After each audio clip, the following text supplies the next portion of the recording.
She was like the cool older sister that I always wanted to be. She was just everything to me. Yeah. This was probably one of the most brutal crime scenes that I've attended in my 32 years of law enforcement. Most of these type of crimes involve crimes of passion, the people that the victim is close with. So you look at relationships. When he started dating her, things started turning for the worse. She wanted that picture-perfect family. That was the fuel of her desire. I wanted her out of the picture. These were two people that could have had a good life, but I think in their minds, they just thought, we can do whatever we want. We can, do this and get away with it. It's something I'm still processing, and probably something I'll still process for the rest of my life. October 2nd, 2020. At 9 a.m., 911 dispatchers in Carrollton, Texas are flooded with calls about an active shooter outside a property management office. I need an ambulance immediately. Someone came up and just shot my assistant manager. I need someone here immediately. They didn't know what was happening. I can only imagine the fear that they were experiencing at that time. I'm doing this interview in silhouette for my privacy and my workplace where I'm at. In the morning, I come in, 9 o'clock. Me and my leasing agent were just working. My coworker, Alyssa, was supposed to be here. Where is she at? I did notice a vehicle that was speeding. And I'm talking speeding really, really fast towards the front office. I'm thinking it was an upset resident, maybe, but what didn't seem normal is he parked his car, opened up the door, then all we see is everything covered. From his face to his mask to his gloves, everything all black. And that's when we actually see that he pulled up the gun. Me and my leasing agent looked at each other. I'm thinking it was just like a resident coming in to shoot us in the office. All I remember was like, hey, we're gonna die in this office. So I ran as fast as I can, grabbed the phone, told the police officers that there was somebody here with a gun. Then I was trying to figure out where to hide. And that's when we actually hear a gunshot going off. I'm gonna get somebody that way. I need you to tell me some more information. Where is the shooter? I don't have enough information. He's gone. He left in his car. Okay, how long ago did he leave? He literally left a second ago. When she's sure the gunman is gone, Marie races outside to aid the victim. I looked at her and I was like, this is Alyssa. We learned pretty quickly that the victim was Alyssa Burkett. She got stabbed more than probably 30 times. There was blood everywhere. She looked at me. I was like, what can I do? She looked at me. I go, come on. I go, you can make it. You can make it. She was spitting out more blood and everything. I go, please don't. I go, they will be here any minute. They will be here to save you. She just looked at me. She's like, don't worry. I guess she was just telling me that she wasn't there alone. So she took her last breath and she passed. I grabbed my black sweater and covered her body. I didn't want anybody to have that image on the way she looked. As law enforcement begins arriving on the scene, Alyssa's co-workers notify her family of the incident. I got a call, actually from my dad, that Alyssa had been shot and she was dead. I was just in a state of shock, I think, that I realized, Alyssa is gone. She's never gonna be here again. You don't have that big sister in your life anymore that you look up to, you get advice to, everything, that she was gone. Originally from Dallas, Alyssa Burkett was raised with 5 siblings in a loving home. Alyssa was like the cool older sister that I always wanted to be. Like, she was always like goofing around, messing with me. We lived in a different city, so she visited us and it was vacation for her and for us. She just lit up the room when she came in.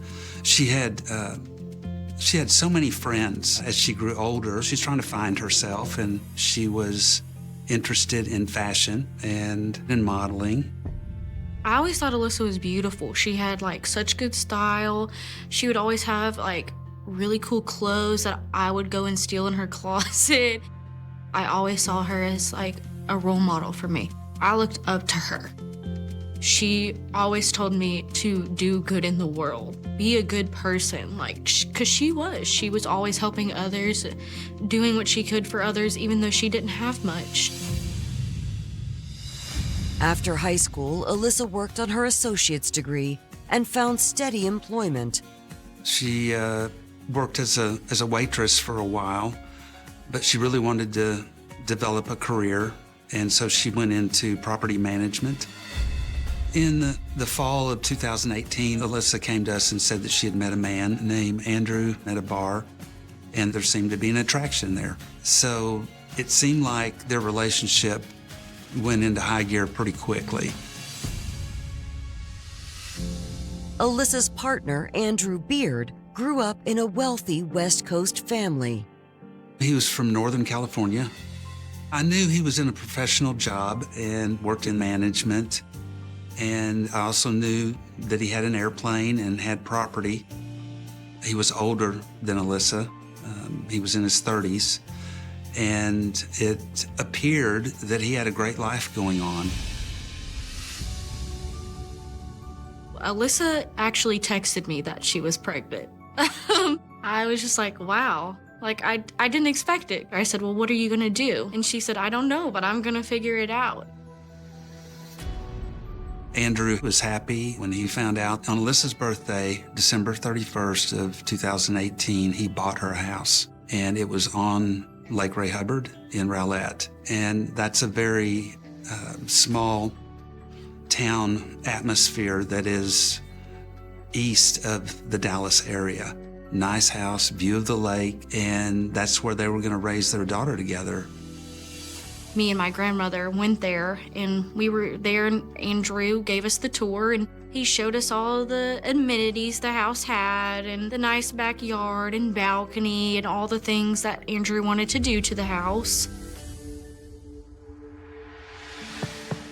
Alyssa was excited about motherhood, but as the months rolled by, the young mother-to-be began to have second thoughts about her future with Andrew. They got together so quickly, and then they started having problems in their relationship. She expressed to me like she wasn't in love with Andrew anymore. By the time Alyssa's daughter Willow was born in 2019, she and Andrew had broken up. And Alyssa had to leave and get her own place. Despite her busy schedule, Alyssa began dating again. In time, she met a new man named Ben. I met him, and we kind of all hung out with a boyfriend of mine, like the four of us. She also decided that she wanted to be a lawyer. She would have been a very successful lawyer from the way that I see that she was as a friend, as a co-worker, as a mom. Unfortunately, this happened.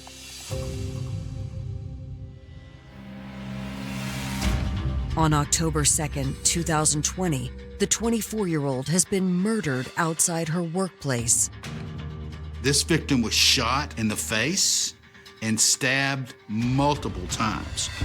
This was probably one of the most brutal crime scenes that I've attended in my 32 years of law enforcement.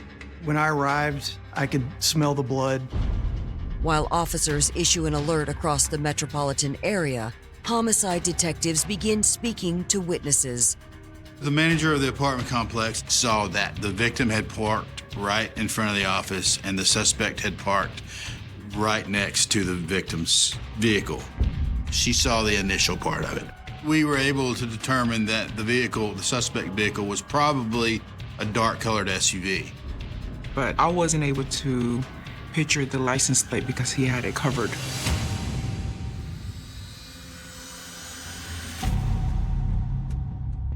Some accounts said the suspect was a black male. Other accounts said the suspect was wearing a face covering or wore a disguise. One of the witnesses stated that a male, approximately 6 foot, 170 pounds, wearing all dark clothing, with a beard had fled the scene. There was several accounts, but from the majority, we were able to ascertain that there was a black vehicle that had left the scene. The third witness was across the street, and they saw the whole thing. He said he heard what sounded like tires exploding. And he looked up, he saw Alyssa was shot through the window with a .410 shotgun. She was alive after the first shot. She exited the car and tried to make it to safety inside the office. And the suspect caught up to the victim. He grabbed her and turned her around and was stabbing her back toward her body like this. There's a lot of violence. So that signals that this thing was personal. We were looking for somebody that knew Alyssa. Whoever did this wanted Alyssa dead. While processing Alyssa's vehicle, detectives discover an ominous clue under the car. We found a tracking device on her vehicle. That was really another part of the puzzle of the investigation. Our unit worked a lot of stalking cases, and vehicle trackers was becoming more and more common. A lot of times, there's a family member or somebody close to the victim, especially when there's this much passion involved in it. So you look at relationships. Coming up, authorities revisit an alarming police report that sheds light on a possible suspect. I go, you have to start watching your back. If he's capable of doing this to you, what more is he capable to do to you? She was so stressed all the time. Her hair was falling out. She was looking around every corner. And a twisted romance leads to a bitter and deadly dispute. They put together a campaign of terror against her, and she felt it. Alyssa felt that.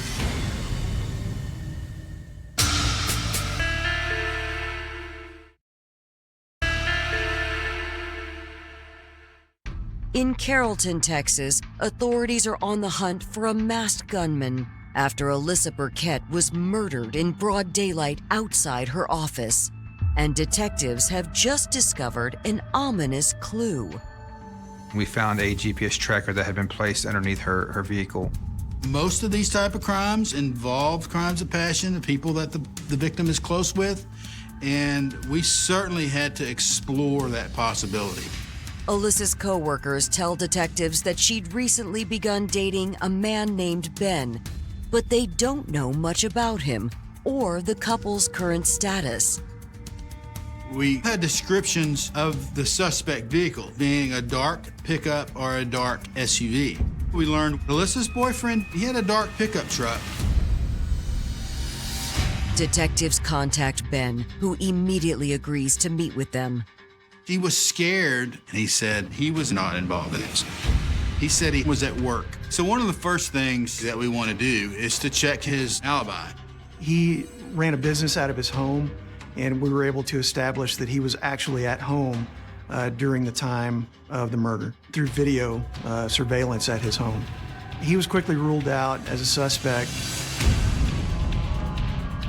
I wasn't necessarily ready for it. So much pain to be able to feel that the sadness that he was feeling, for sure. That's when Alyssa's boyfriend tells detectives about a recent incident at her place of work that he believes could be traced back to her ex, Andrew Beard. About a month prior to this crime, we received a drug tip from an anonymous caller stating that Alyssa was dealing drugs out of the back of her vehicle right in front of the office. This person claimed to live in the apartments, said that he was watching her deal drugs, and so the Carrollton police came out and investigated. She was very cooperative. She gave consent to search the trunk of her car. Inside, they found a box that contained a pistol, some marijuana, I believe a little bit of cocaine, and some money that was planted there. The caller was very specific as to what was in the car, so it seemed kind of suspicious that this caller knew so much detail. Alyssa had adamantly denied the drugs were hers. If anybody knows how drug dealing goes, it's not a neat little box in the trunk. And Alyssa didn't have any kind of reputation for any of this stuff.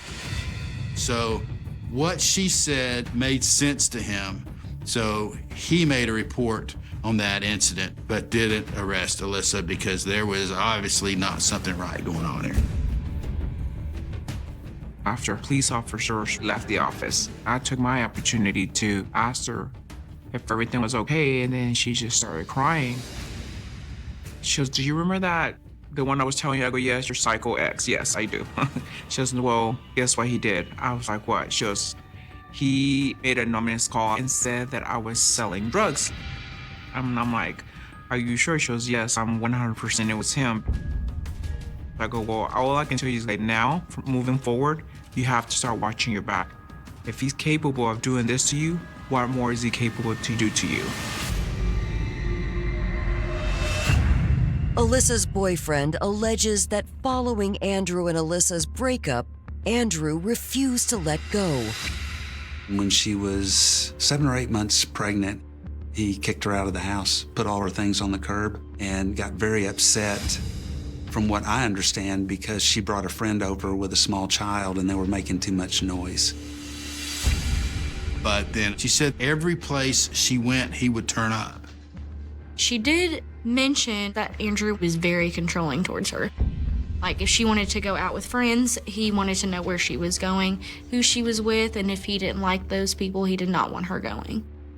She was so stressed all the time. Her hair was falling out. She was looking around every corner. Andrew knew she had a new boyfriend. He didn't want them being the caregivers for his child. And so Andrew became more and more aggressive with what he was doing and put a tracker on the baby, the car seat. She talked to her lawyer about a restraining order. There just wasn't enough evidence there to do it.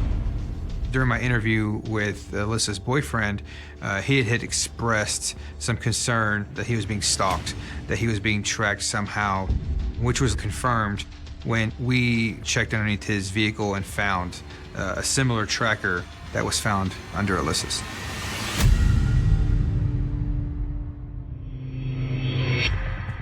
I was notified that Alyssa's mother was at the scene. She was upset, as one could only imagine. She told us the victim had been going through a child custody battle with the father of her child. He did not want to pay child support, and he made that very clear. Alyssa's mother believes Andrew planted drugs in her daughter's car to bolster his child custody case. We learned that Andrew actually had his custody days, and he was in the possession of Willow at the time. According to Alyssa's mom, Alyssa and Andrew had recently been in court regarding the child custody agreement, and it had gone in Alyssa's favor. Andrew wanted full custody, and they decided on shared custody. The judge was siding with her. We were happy, but she was even more worried. Alyssa was saying, "Andrew's gonna murder me." At that point, we quickly zeroed in on Andrew Beard as being the prime suspect. Just hours into the murder investigation of Alyssa Burkett, detectives believe Alyssa's ex-boyfriend, Andrew Beard, has killed her over custody of their 15-month-old daughter. By mid-morning that day, authorities send a surveillance team to Andrew's home 30 miles away in Rolett. We don't have a search warrant, but we can secure the house and make sure that any evidence isn't destroyed. Officers start watching the house and see Andrew with a woman and Willow entering the truck. They looked like they were loading some bags, and it appeared as though they were leaving the home. As the truck pulls away, authorities spot an opportunity. In Texas, vehicles must have 2 license plates on the vehicle, one in the rear and then one in the front. Andrew Beard did not have that front license plate, which gave us probable cause to make a traffic stop on the vehicle. They were stopped in a white Ford F-150, but the suspect vehicle that we were looking for was a black SUV. Andrew Beard, as far as we knew, didn't own any vehicles that matched the suspect vehicle. He was identified as well as his fiancee, who was in the vehicle with him, and that was Holly Elkins. They seemed nonchalant, like, why are you stopping us? Detectives don't reveal anything about the murder and instead tell Andrew that they're investigating his child custody case with Alyssa Burkett.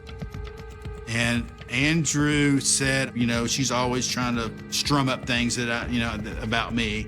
So I'm sure it's something untruthful that she sent you over here for. So they were nonchalant and acting like nothing had occurred. The whole interaction was really low-key. We didn't want to alert him to the fact that we were onto him, but told them that we wanted to talk to them at the station, which is the reason they agreed to come to the police department. We secured the pickup truck. We told them that we weren't going to allow them to go back into the residence at that point in time. So they called an Uber. They were going to meet us at the police department for questioning.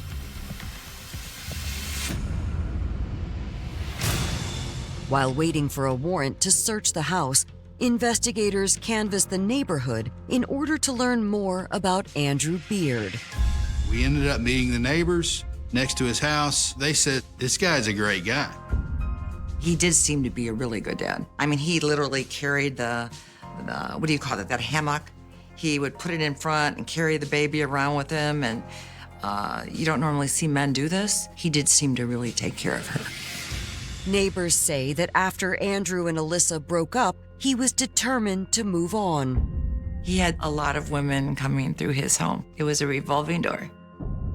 Andrew and Holly met late March, early April, and within 6 months, they were engaged. He was head over heels for Holly. Holly looked like a tall Barbie doll. She wore a lot of makeup. She dressed to perfection. Born in 1990, Holly Elkins grew up outside Detroit, Michigan. After college, Holly built a prosperous career in Texas. Holly was 21 when we met, and she was already doing pretty high-end sales for different technology companies at that age. She was very outgoing, very social, got along with everybody, kind of life of the party kind of girl, and she was always a good time. To look at Holly, you would think that she was the little, sweet, innocent girl, but Holly seemed very bossy, and when she talked to Andrew, you knew who wore the pants. Andrew and Holly fell hard for one another. Holly was especially taken with Andrew's young daughter. It seemed like she cared about that child so much. She was always ready to get married, settle down, start having babies. She was a very family-oriented woman.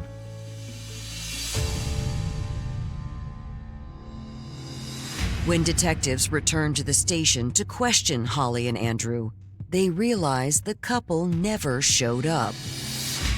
Their lawyer apparently told them that we would make an appointment later because the lawyer wasn't available at that point in time. We were working on search warrants on the vehicle, on phones, and on the residence. Obviously, our first thing is the residence. We want to get in there. At 7:30 p.m. that night, a judge signs off on the search warrants. We're in the house.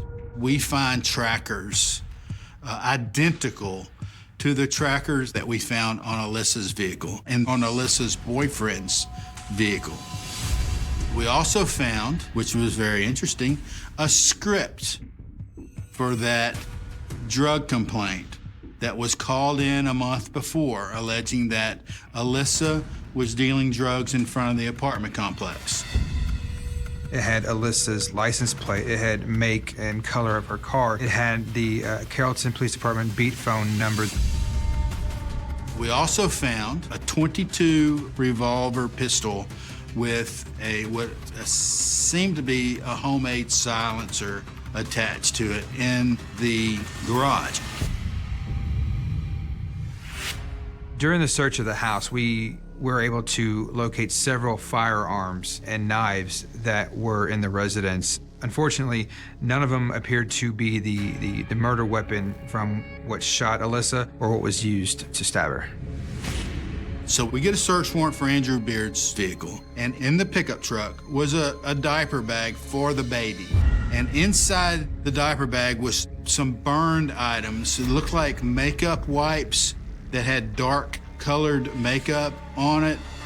They had a makeup brush that the bristles had burned, but the handle was still intact. They also had jars of dark complected makeup that was in the bag as well.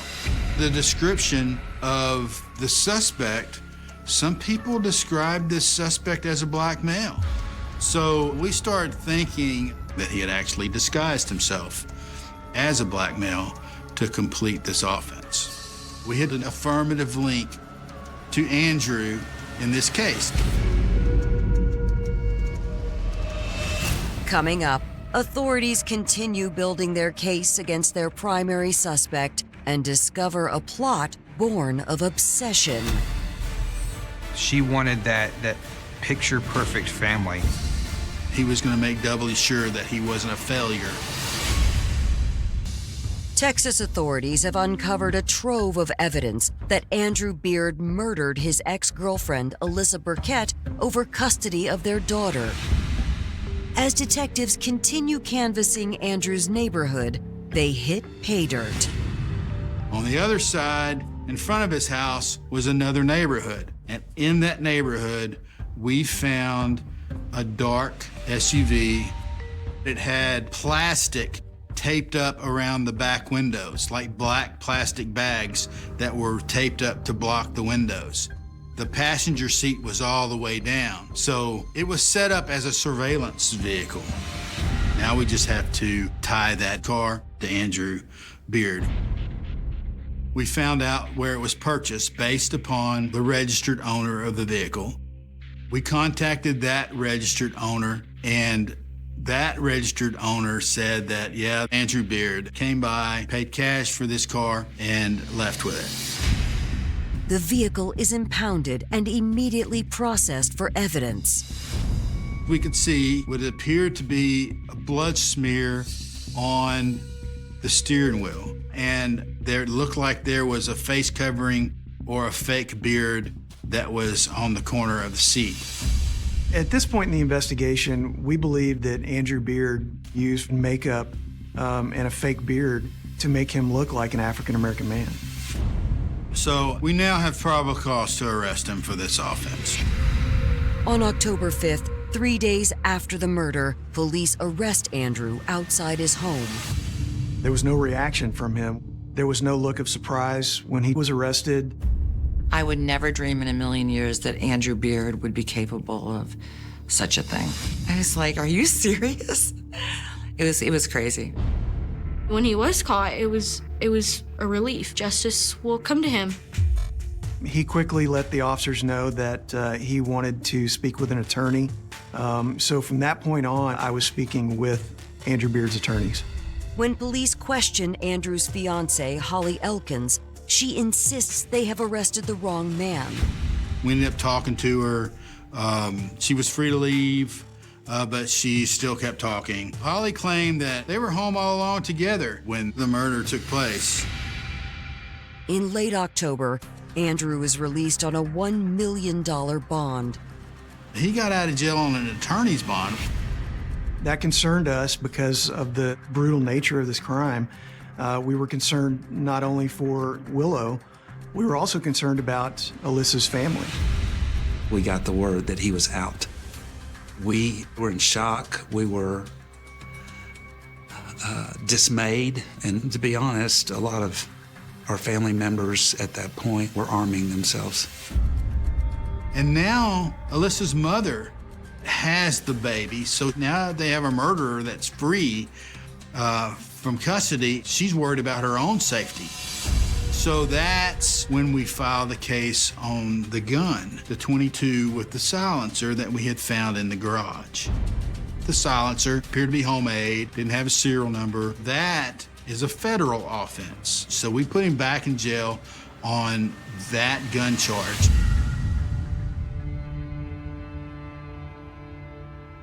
I'll, never forget how the judge looked at him and said, "Mr. Beard, I'm denying your bail."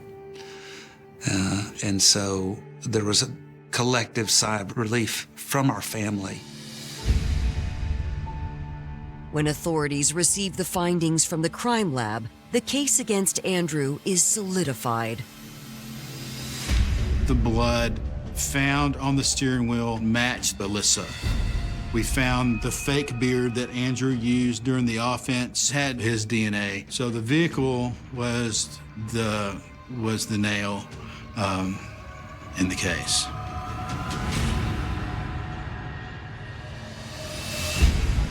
Well, there were several hearings in the 2+ years that he was awaiting his trial. Right before the trial happened, we got a call saying, "You need to be in court today. There's a special hearing." We found out that he was pleading guilty. And so it was a bit of a surprise. We thought he would fight it the whole way. On June 22, 2022, Andrew pleads guilty to 2 violent federal crimes, including cyberstalking resulting in death. It was a good thing because he admitted his guilt. I thought Andrew was a narcissist. I truly did. And I did think he was a psychopath. One of the conditions of the plea is that he gives a proffer, which is basically just, I'm going to tell you everything that happened. Following the hearing, Andrew sits down with federal investigators and opens up for the first time about the crime's true mastermind. It was apparent that he was ready to tell Holly's involvement. He quickly pointed the finger at her. In June of 2022, Andrew Beard has implicated his fiancée, Holly Elkins, in the murder of his ex-girlfriend, Alyssa Burkett. Beard told us that things were going pretty good with him and Alyssa. As custody situations go, they were getting along. But when he started dating Holly, things started turning for the worst. She wanted to be the mother of Willow. She wanted that picture-perfect family. So Holly, according to Andrew, had it in her mind that Alyssa didn't need to be in the picture anymore. According to Andrew, they needed to up the ante, be more aggressive in the custody battle. So they started trying to prove that Alyssa was unfit. They put together a campaign of terror against her, and she felt it. Alyssa felt that. But first it started out just trying to find dirt. And then it escalated into, well, we need to put trackers on Ben's car, put trackers on Alyssa's car. Those kind of things that we had to do for the custody battle. And then it developed into, she needs to be murdered. It was very shocking as he went on and described how important or how fixated Holly had become on him murdering Alyssa. He had been to the apartment complex a number of times over the previous several months to surveil Alyssa as she arrived. Andrew told us that on those practice runs, his purpose was to kill her. And he told us that he just couldn't bring himself to do it. And that every time he told Holly that he couldn't do it, Holly would berate him and make him feel smaller and less of a man. Andrew told us Holly kept pushing it and pushing it and pushing it. And it became important to him to please Holly. And so he made up his mind that he wasn't going to go back to Holly again and say, look, I couldn't do it. I think that's why it was so violent, because he was going to make doubly sure that he wasn't a failure for Holly. Andrew tells authorities he realized he needed to come clean, when he found out Holly had moved to Miami and gotten married 1 year after his arrest. So a lot of time had passed, and Andrew was in prison. Holly had moved on with her life. Andrew, he was up against a wall, and in order to save himself, he was going to do what it took to make himself look a little better. I didn't see a lot of remorse during the interview with Andrew. It seemed to me like he needed to get his facts out to us. Following Andrew's interview, detectives secure a search warrant for Holly's phone records and confirm she had been putting pressure on Andrew in the months before the murder.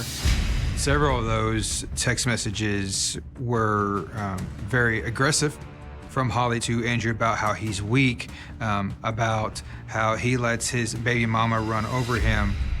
They were written in a sense that Holly was pushing him toward the end goal, which was to get rid of Alyssa.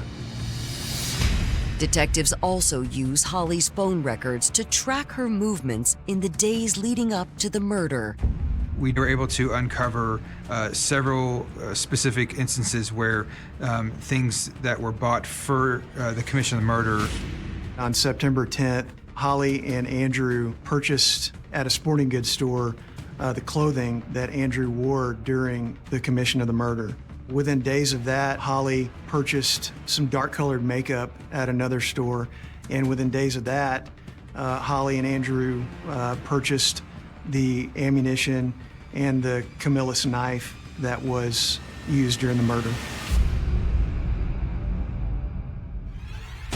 On May 24th, 2023, a federal judge sentences Andrew Beard to 43 years in prison. 1 month later, authorities issue an arrest warrant for Holly Elkins and discover the 32-year-old is currently at the Miami airport, getting ready to leave the country. Holly had been indicted by the Assistant U.S. Attorney's Office, and she was traveling to the Dominican Republic. Holly thought that she had probably gotten away with this. She was living her life like she was gonna just not have to answer for what she did.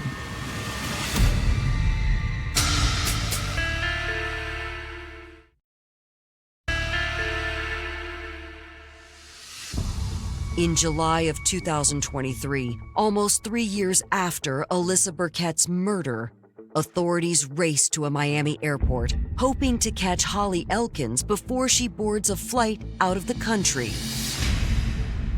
Fortunately, federal authorities catch up with Holly before takeoff.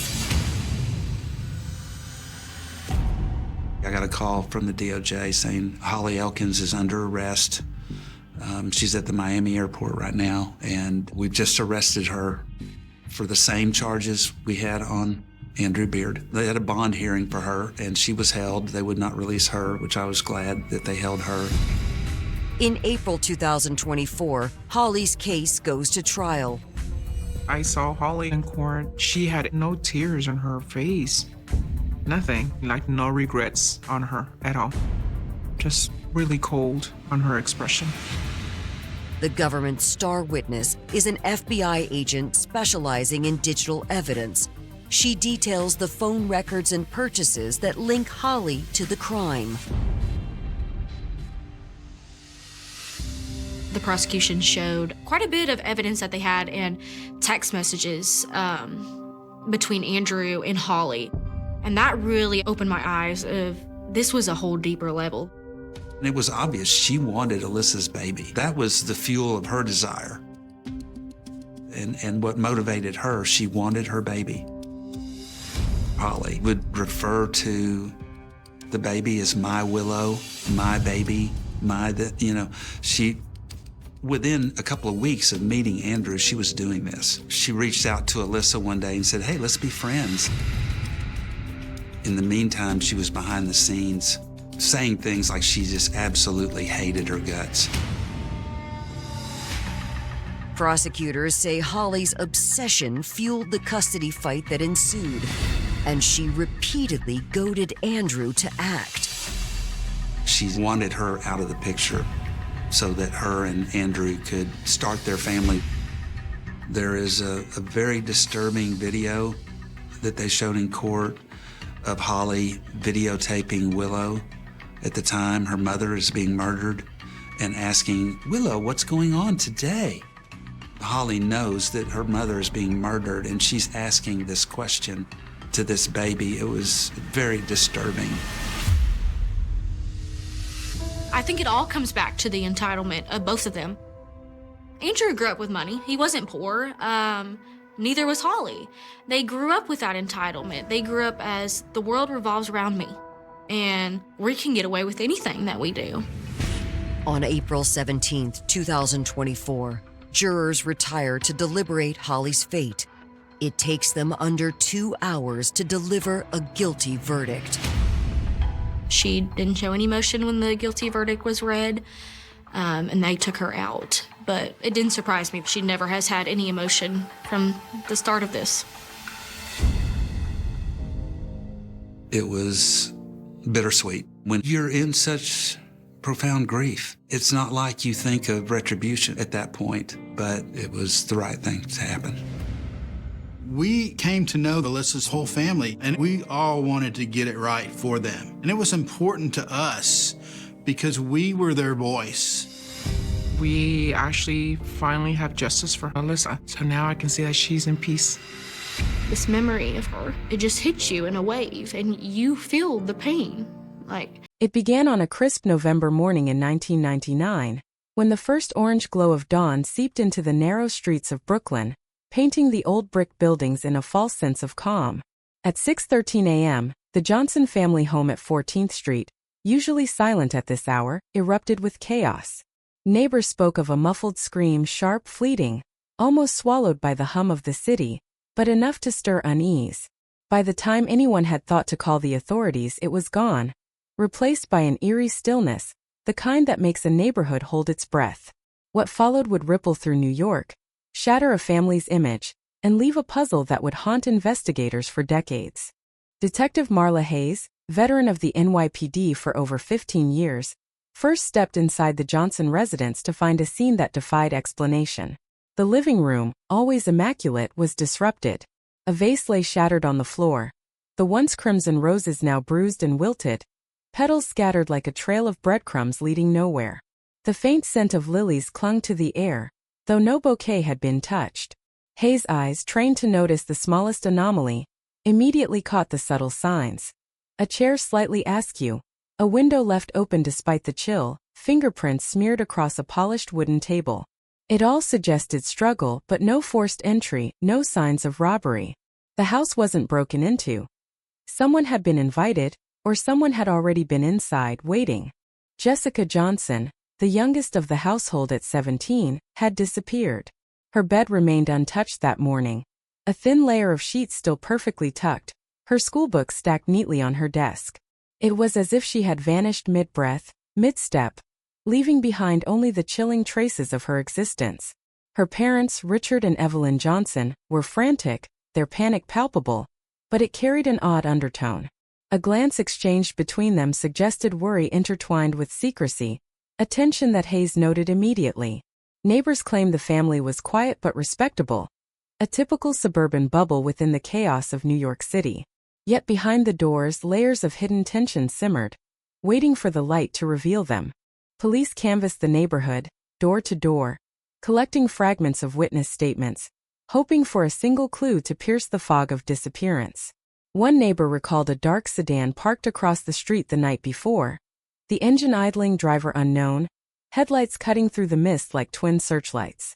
Another spoke of a figure, hooded and silent, lingering near the corner store well past midnight, seemingly observing the Johnson residence. These fragments offered little but unease. There was no ransom note, no overt threat, nothing to suggest motive. It was a disappearance that felt deliberate, methodical, and yet disturbingly intimate. Hours turned into days and the investigation widened, sweeping across precincts and engaging forensic teams. Fingerprints were taken, samples collected, even fibers analyzed with painstaking precision. The results, however, yielded frustration rather than answers. Nothing matched the databases. No DNA, no criminal record, no history of anyone associated with the family indicating danger. Jessica Johnson had been taken, yes, but by whom and why? The question loomed over the detectives like a specter, persistent and taunting. Hayes, who prided herself on reading the unsaid, suspected this was more than a simple abduction. There was a story beneath the story, a thread invisible to casual observation, woven into the fabric of the family itself. The first week was marked by relentless media coverage. Headlines screamed across tabloids and TV screens. Brooklyn teen vanishes without trace.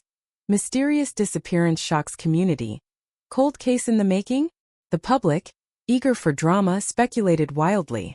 Some blamed strangers, the city's underbelly of crime. Others whispered about cults, secret dealings, revenge. Hayes knew better. The signs pointed inward toward the family, yet nothing could be proved, nothing confessed. It was the perfect storm of fear and rumor, the kind of case that feeds nightmares and late-night speculation alike. As weeks blurred into months, Hayes turned her focus to the home itself, searching for the subtle language of those who hide in plain sight.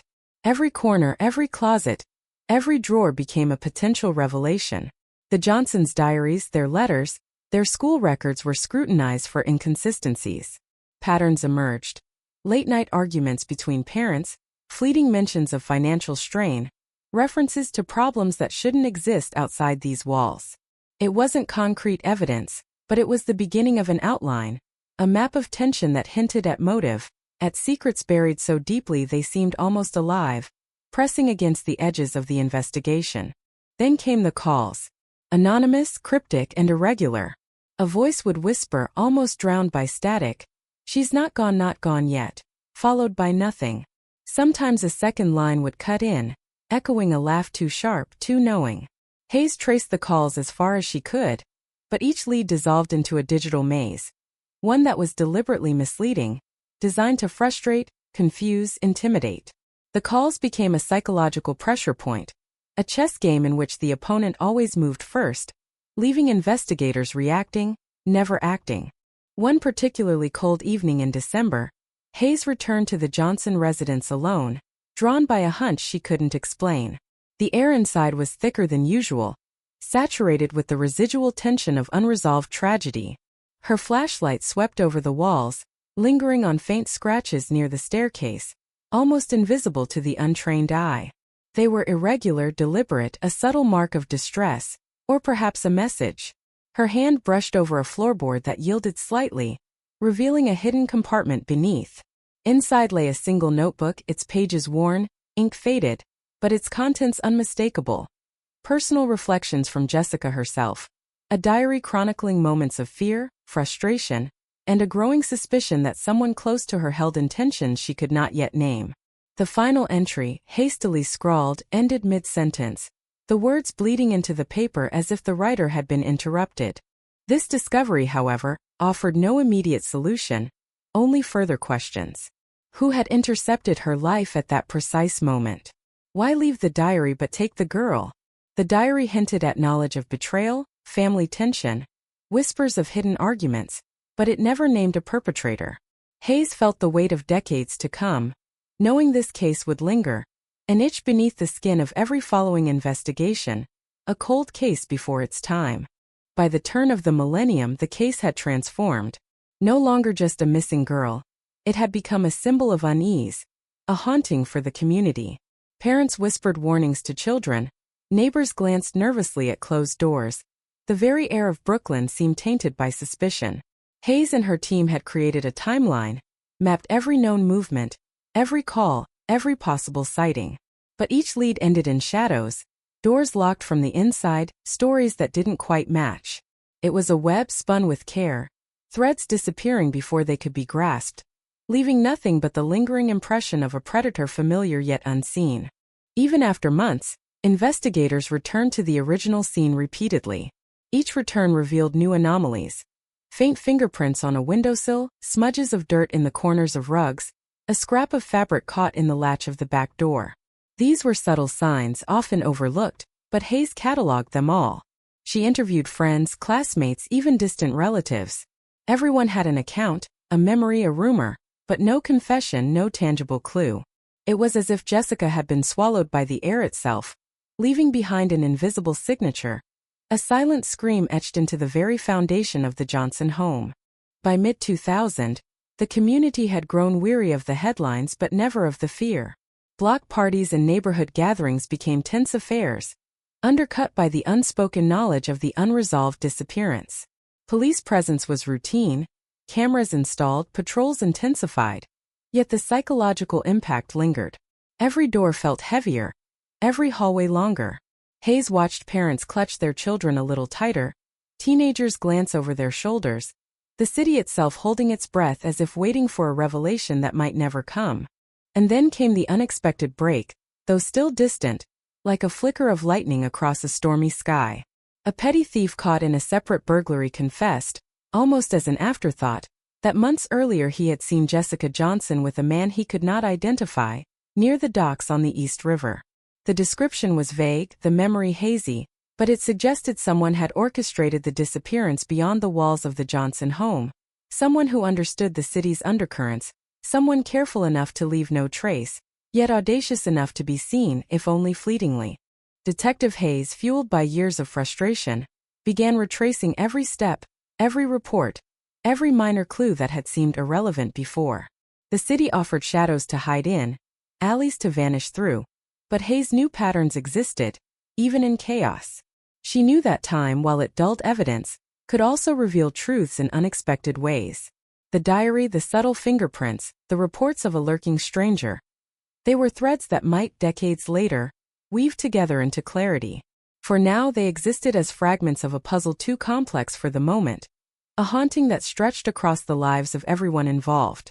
By the end of Part 1, Jessica Johnson remained missing. The Johnsons' home stood silent, but the echoes of that November morning reverberated still. Hayes' mind circled every detail, every whisper, every fragment of memory, knowing the case would not fade, would not rest until the hidden story was told.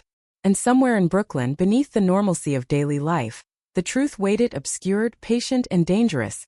A secret tethered to betrayal, to family, to a cold case that refused to die. The winter of 2000 settled over Brooklyn like a gray, suffocating blanket. Snow fell sporadically, dusting the streets, masking the city's usual chaos with a deceptive calm. Detective Marla Hayes walked the streets, retracing the same path she had over and over, following invisible footprints in the cold that led nowhere. Every corner, every alley, every shadow seemed imbued with secrets. The Johnson case was no longer just a missing teenager. It had become a symbol, a mirror reflecting the hidden fractures of the city itself, the darkness behind ordinary lives, the betrayals lurking beneath family walls. Hayes had learned to trust intuition, and her instincts screamed that someone close to Jessica knew more than they had let on. The community remained on edge. Parents watched their children like hawks, and whispers in grocery stores and laundromats spoke of strange sightings and unexplained movements. "Did you see the Johnsons last night?" Neighbors would murmur, voices hushed. "Something's off. Too many lights on, too late." Each observation was a thread, fragile but persistent, a tapestry of fear and suspicion. Hayes cataloged them all, knowing that in cold cases patterns emerge from persistence, patience, and attention to the almost invisible. A seemingly insignificant detail could crack the entire case wide open. By February, forensic advances offered new hope. DNA technology had progressed, and Hayes sent every hair, fiber, and smudge collected from the Johnson house to specialized labs. Weeks passed and results trickled in. Most were inconclusive, fragments too small, too degraded to trace. Yet one sample from the windowsill of Jessica's bedroom returned a partial match, not in criminal databases, but a match to a relative, distant, obscure, someone in the city's periphery. It wasn't the breakthrough Hayes had hoped for, but it was a lead, a spark in a case that had grown dark with time. The Johnsons, upon learning this, reacted unpredictably. Richard's face hardened, Evelyn's eyes flickered with an emotion Hayes could not name. Fear, guilt, or something far more complicated. Hayes dove deeper into family history, searching for connections, for hidden fractures, for motives concealed beneath polite smiles and casual conversation. She learned of financial disputes, arguments over inheritance, subtle threats veiled as concern. Jessica's diary, previously discovered, hinted at suspicions about one family member in particular, someone she had trusted, someone who had been present in moments that now seemed ominous in hindsight. But the diary stopped abruptly, leaving the confession of fear suspended in the air, a puzzle piece without edges. Hayes understood the danger. The perpetrator, if inside the family, could have manipulated perceptions, planting false leads, controlling narratives, keeping the case cold while living openly among those who searched for answers. Then came the witnesses, those who might have seen something, who might have held crucial details in fleeting moments, unaware of their importance. One evening, a school friend came forward, recalling a cryptic conversation with Jessica weeks before her disappearance. Jessica had spoken of feeling watched, of hearing whispers at night, of a presence that made her uneasy even within her own home. The friend mentioned a locked drawer in Jessica's room, one she had never been allowed to open, a drawer that reportedly contained letters from an unknown sender, letters filled with veiled threats and coded messages. Hayes' pulse quickened. The case was no longer simply a disappearance.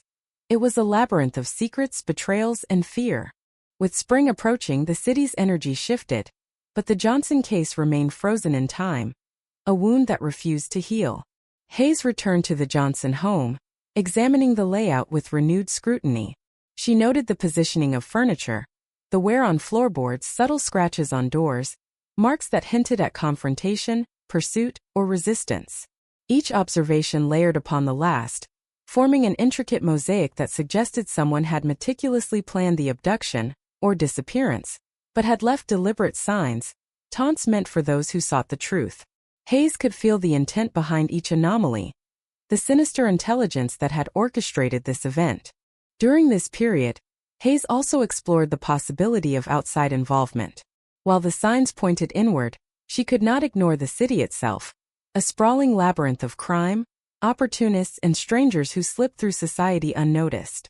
Interviews with local informants and small-time criminals painted a picture of surveillance, of people watching and being watched, of patterns that might intersect with Jessica's final days. Yet all leads outside the family ended at walls, empty streets, or the silence of individuals who knew too much, or too little, to be helpful. It became increasingly evident that the resolution lay in understanding not just the act, but the psychology of those closest to Jessica, the subtle dynamics that govern family interactions, and the secrets they keep. By mid-2000, investigators found a curious anomaly in phone records. Calls made and received by the Johnson home showed gaps, strange pauses, numbers dialed at odd hours. One number, repeated over several weeks prior to Jessica's disappearance, traced back to a burner phone, registered under a name that did not exist. Hayes pursued this lead with a ferocity born of frustration. It was a digital breadcrumb, faint and unreliable, yet it suggested communication, coordination, planning, a shadow network that might have facilitated the disappearance. Though the trail grew cold again, the detective knew these gaps were never accidental. In cold cases, every silence speaks, every omission matters. The community's unease intensified. Local papers continued to run stories, each new report reopening wounds. Headlines like "Another Month," "Another Mystery," and "Cold Case Haunts Brooklyn Streets" fueled speculation. Some neighbors began organizing informal searches, patrolling streets, and scrutinizing anyone unfamiliar. Parents, once trusting, now eyed strangers with suspicion. The invisible tension, almost palpable, seeped into schools, cafes, and subway stations. Hayes noted the social impact, understanding that cold cases extend beyond the missing individual. They fracture communities, seed distrust, and embed fear into the collective consciousness. In late spring, Hayes obtained access to security footage from a nearby convenience store, captured a few days before Jessica's disappearance. The grainy images revealed a figure, tall, hooded, moving purposefully, shadowed by another, smaller figure that matched Jessica's description. The figure's posture was rigid, cautious, almost ritualistic. While the footage was unclear, it suggested that Jessica had been followed, perhaps coerced, perhaps led willingly under duress. The implications were staggering. Someone had orchestrated this with precision, and the streets of Brooklyn, bustling and chaotic, had provided a stage for a crime executed with chilling calm. Hayes' analysis led her back to the family. Conversations with Richard and Evelyn Johnson revealed contradictions, minor but significant, in their accounts. Some discrepancies were likely unintentional, a product of shock and stress. Others felt deliberate, an attempt to control narrative, to influence perception. Hayes began constructing psychological profiles, not just of potential suspects, but of interactions, patterns, and behaviors. She noted the subtle manipulation of language, the withholding of information, and the micro-expressions of guilt or fear that flickered across faces in fleeting moments. Each observation was a clue, each nuance a key to unlock the puzzle. By summer, Hayes had amassed a mountain of evidence, yet the core mystery remained intact. Jessica Johnson's whereabouts were still unknown. The case file, thick and heavily annotated, felt alive, pulsing with unanswered questions. Hayes spent nights poring over every detail, connecting dots that might form invisible lines, mapping a network of relationships, locations, and temporal sequences. She returned repeatedly to Jessica's diary, the locked drawer, the obscure phone numbers, the witness accounts, and the anomalies in the home itself. It was a game of patience, of endurance, of waiting for the tiniest thread to unravel the knot. Then came a letter, postmarked and unsigned, slipped under the door of the precinct. Hayes opened it with a trembling hand. Inside were a few sentences, typed but vague. She knows. They can't hide. Look where shadows linger. No name, no signature, no indication of origin. It was a whisper from the unknown, a challenge or a warning. The message hinted at proximity, at observation, at a presence that had orchestrated or witnessed events, perhaps even within the family circle. It reignited the investigation, intensifying the urgency, sharpening the focus, forcing Hayes to consider angles previously overlooked. By autumn, the city's rhythm had resumed, yet the Johnson case remained an open wound, a ghost hovering over Brooklyn. Hayes realized that time, while relentless, might also reveal what had been hidden. Patterns once obscured by chaos could emerge. Mistakes overlooked in the frenzy of initial investigation could surface decades later. She documented every detail, knowing that cold cases demand relentless vigilance, and that truth, though patient, eventually finds a way through the labyrinth of lies, secrecy, and betrayal. In Part 2, the investigation deepened, the family's internal tensions became more apparent, and the community's anxiety remained palpable. Jessica Johnson's disappearance had transformed from a local tragedy into a symbol of unseen forces at play, of secrets buried behind closed doors, of the invisible threads that connect perception, reality, and deception. Detective Hayes understood that the journey toward resolution would be long, fraught with frustration, and marked by psychological intensity. Every lead mattered, every silence spoke, and every shadow could conceal the key to unraveling a chilling narrative that began in the ordinary streets of Brooklyn, but would echo across decades, leaving an indelible mark on everyone involved. As autumn deepened into early winter, Brooklyn streets grew quieter under the long shadows of 2000, yet inside Detective Marla Hayes' mind, chaos raged like a storm refusing to abate. Each detail of Jessica Johnson's disappearance replayed relentlessly, fragments of evidence colliding in patterns both tantalizing and maddening. Hayes had grown obsessed, retracing timelines, questioning alibis, and reconstructing the invisible network of events that led to that fateful November morning. She knew that time had a peculiar effect on cold cases. It eroded memories, distorted recollections, yet also revealed fissures in carefully constructed lies. The truth, she believed, waited patiently, and she intended to find it. Weeks into her renewed investigation, Hayes focused again on the Johnson family. She revisited their social circles, probing for subtle clues buried in the ordinary rhythms of their lives. Friends, distant relatives, neighbors, each conversation became a test, each hesitation a potential indicator of hidden knowledge. Jessica's father, Richard Johnson, presented himself as composed, yet his responses often carried microsignals. Slight twitches, pauses, and evasions that suggested either fear or culpability. Evelyn Johnson, mother, alternated between visible despair and subtle defensiveness, her eyes sometimes betraying a knowledge unspoken. Hayes documented every inflection, every shift in tone, knowing that in a case steeped in familial secrets, psychology often provided the clearest lens. New evidence emerged in the form of digital breadcrumbs. Hayes obtained records from phone exchanges, long-forgotten emails, and letters previously ignored in the rush of the initial investigation. One email, sent just days before Jessica vanished, contained a cryptic warning. "They're closer than you think. Trust no one."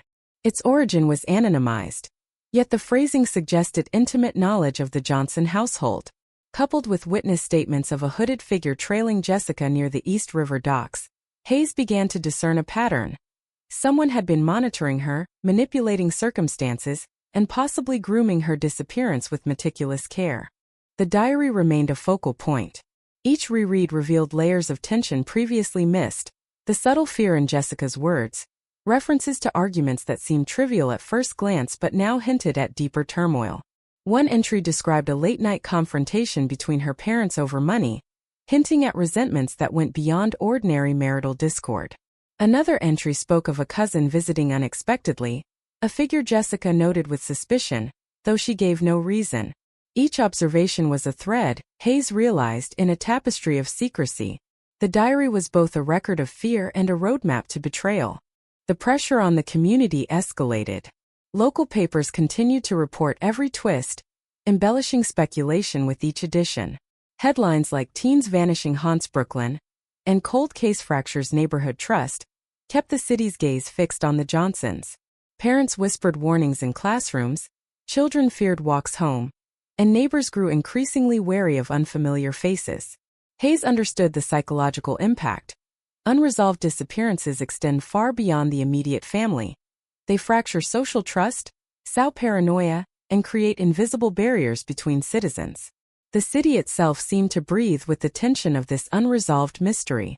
In late December, Hayes discovered a significant anomaly in the family's financial records. Large sums of money had been withdrawn over the months prior to Jessica's disappearance, transferred to accounts under obscure names. On the surface, the transactions appeared mundane: utility payments, rent, and small loans, but patterns emerged that suggested deliberate concealment. Combined with the diary entries referencing financial stress and veiled arguments, Hayes began to consider that Jessica may have stumbled upon knowledge she was not meant to possess. Perhaps her disappearance was not random but a calculated act to silence curiosity, an attempt to protect secrets with far-reaching implications. The detective also turned her attention to the family's broader network.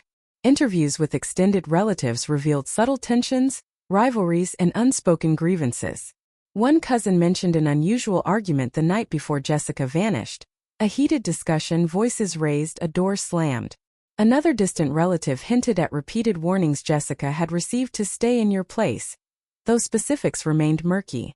Each statement carried ambiguity, but in Hayes' experienced hands, ambiguity was not weakness. It was the doorway to understanding motives, the breadcrumbs left behind by fear and control.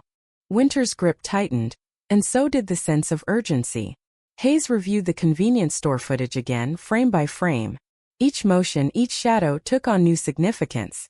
The hooded figure's gait suggested familiarity, someone confident yet cautious. The smaller figure, likely Jessica, moved with hesitation, almost compelled, almost aware of her vulnerability. Hayes theorized that the abduction was not spontaneous but orchestrated, executed with the precision of someone who understood both Jessica's habits and the city's rhythms. It was chilling to consider. The disappearance may have been planned over weeks, if not months, the perpetrators blending into ordinary life while orchestrating extraordinary harm. One night, as Hayes pored over the timeline, a breakthrough emerged from the police archives. A minor incident from months prior had been filed under a different precinct, an attempted intrusion at a nearby residence, dismissed as juvenile mischief. Yet the description of the intruder matched several anonymous witness reports near the Johnson home. Hayes recognized the pattern. These were test runs, small probes to measure vigilance, reactions, and patterns of behavior. Someone had been studying the Johnson family, rehearsing, calculating, and preparing the perfect moment to act. The meticulousness was terrifying. The psychological toll on Hayes was immense. Nights blurred into days, meals skipped, the city's din becoming background noise to the relentless hum of her mind. Dreams were haunted by images of Jessica. Her eyes wide, searching, trapped, the family home transformed into a labyrinth of shadows, whispers echoing secrets that no one would voice. Every piece of evidence felt like a conversation with the unseen perpetrator, every anomaly a taunt, every silence a challenge. Hayes knew the resolution was not merely about finding Jessica. It was about deciphering the intricate dance of fear, secrecy, and betrayal that had orchestrated her disappearance. Spring approached once more, bringing with it fleeting warmth and longer days. Yet the Johnson case remained unresolved. Hayes focused on piecing together psychological profiles of every family member, every close associate, every visitor who had crossed paths with Jessica in her final weeks. Subtle behaviors, body language, and inconsistencies were cataloged meticulously. Even the most minor hesitation during questioning could reveal volumes, and Hayes leaned on her instincts honed over years of investigating the city's darkest corners. Patterns emerged: loyalty, fear, guilt, manipulation, interwoven in a complex tapestry that suggested betrayal rooted not in strangers, but in those closest to Jessica. One afternoon, a breakthrough came from an unexpected source. A former neighbor, now living in another borough, contacted the precinct with information that changed the trajectory of the investigation. He remembered seeing Jessica speaking with someone outside her usual social circle, a person described as calm, deliberate, and strangely familiar. Hayes cross-referenced his account with other witness statements and diary entries, and a pattern began to emerge. Jessica had been drawn into conversations, observed, and perhaps coerced by someone she trusted, or at least someone she believed she could trust. The implications were chilling. The abduction was not the act of a random predator. It was intimate, targeted, and calculated. Hayes revisited the diary once more, reading it with the precision of a surgeon. Certain passages previously overlooked now revealed a subtle coding, references to dates, times, and locations that suggested Jessica had tried to document her suspicions. A particular entry mentioned the shadow at the window and voices in the night, cryptic phrases that hinted at surveillance, intimidation, and fear of those within her immediate environment. The diary, combined with witness testimony, financial anomalies, and behavioral observations, painted a grim portrait. The disappearance was a web of deception, woven with intent, secrecy, and betrayal. By summer, Hayes had constructed a comprehensive timeline. Movements of family members, neighborhood sightings, digital communications, and financial activity all mapped meticulously. The map revealed gaps, overlaps, and coincidences that could not be dismissed. Every missing detail, every inconsistency, suggested orchestration. Hayes' conviction deepened. The case was not a simple disappearance. It was a narrative of psychological manipulation, a cold, deliberate act cloaked in the ordinary rhythms of daily life. The perpetrator, Hayes knew, was methodical, patient, and intimately familiar with the Johnson household. As Part 3 closes, the case remains unresolved, yet the framework for understanding the disappearance crystallizes. The Johnson family, once outwardly normal, is now a collection of suspects, secrets, and silent tensions. The community watches with unease, the city hums with latent anxiety, and Detective Hayes stands at the edge of revelation, piecing together a mosaic of betrayal that may finally expose the truth lurking behind the shadows of 1999. The cold case continues, a persistent echo in the streets of Brooklyn, a haunting testament to secrecy, manipulation, and the chilling precision of a crime executed with intimate knowledge and deliberate intent. By late 2000, Detective Marla Hayes had begun to feel the weight of time pressing against her chest, a cold reminder that Jessica Johnson's disappearance was no longer just a case, but a specter that haunted every waking hour. Each day brought a mixture of frustration and revelation, the two intertwined in a relentless dance that left Hayes both exhausted and obsessed. Brooklyn, meanwhile, carried on around her, indifferent to the slow, gnawing tension that lingered in the corners of neighborhoods, in the hush of grocery stores, in the hesitant glances of children walking home from school. The city breathed, and yet, in its rhythm, a subtle unease pulsed, an invisible presence reminding all who lived there that some truths refused to be contained. Hayes returned to the Johnson household repeatedly, poring over every corner as though the walls themselves might speak. She examined photographs, school records, furniture placement, and the minutiae of daily life, the small anomalies that the human eye usually overlooked. A misplaced shoe, a scuffed tabletop, a faint footprint near the staircase, all became significant. Each observation suggested someone had manipulated the environment, leaving behind signs designed to confuse, mislead, or intimidate. Hayes felt that each anomaly was intentional, an unseen hand choreographing fear and misdirection within the very walls of a family home. The family's reactions remained enigmatic. Richard Johnson presented a composed front, yet in moments of intense questioning, his voice faltered, and his eyes betrayed a flicker of something Hayes could not define. guilt, fear, or perhaps a deeper knowledge than he would admit. Evelyn Johnson, meanwhile, oscillated between despair and subtle defensiveness, her answers calculated, her hesitations pregnant with meaning. Hayes noted these reactions meticulously, understanding that in cold cases, the truth often lurks behind micro-expressions, subtle behavioral patterns, and unspoken admissions. The family was a landscape of tension, and within it, Hayes sensed the outlines of betrayal waiting to be revealed. Then an unexpected development arrived. A mysterious package, unmarked and untraceable, appeared at the precinct. Inside, Hayes found a series of photographs taken months prior to Jessica's disappearance. They depicted Jessica in familiar places, school hallways, parks, corners of streets, always accompanied by an unknown figure partially obscured in shadow. The figure's posture suggested familiarity with Jessica, yet the identity remained concealed, the face hidden. The message was unmistakable. Someone had been watching, recording, cataloging, and manipulating her movements. The photos were deliberate, a message of control and observation, and Hayes felt a chill settle over her. A reminder that Jessica's abduction had been orchestrated with precision and foresight. Hayes cross-referenced the photos with previous witness statements and neighborhood accounts. Patterns emerged. Times of day, locations, and the presence of a figure with deliberate proximity to Jessica suggested surveillance that was methodical, calculating, and intimate. Someone knew her habits, her routines, and her vulnerabilities. Hayes began to theorize that the abduction was not opportunistic, but premeditated, executed by someone within her immediate environment, or someone who had penetrated it with careful planning. The idea was chilling. The very people Jessica trusted may have been complicit, willing or unwitting instruments in the orchestration of her disappearance. The diary continued to yield fragments of insight. Hayes reviewed passages detailing Jessica's observations, her unease, her fears of being watched, and her suspicions regarding family members. Each entry, once dismissed as teenage anxiety, now took on ominous significance. Mentions of hushed conversations overheard, keys misplaced, doors locked or left open. Subtle signs of a household fractured by secrecy and betrayal. Hayes cataloged every phrase, every ellipsis, every abrupt ending. The diary was a cryptic record, an incomplete map of danger, and the missing pieces hinted at knowledge Jessica had acquired but could not fully articulate. By early 2001, Hayes' investigation expanded into financial and legal records. She uncovered transfers, withdrawals, and payments that suggested premeditation, preparation, and concealment.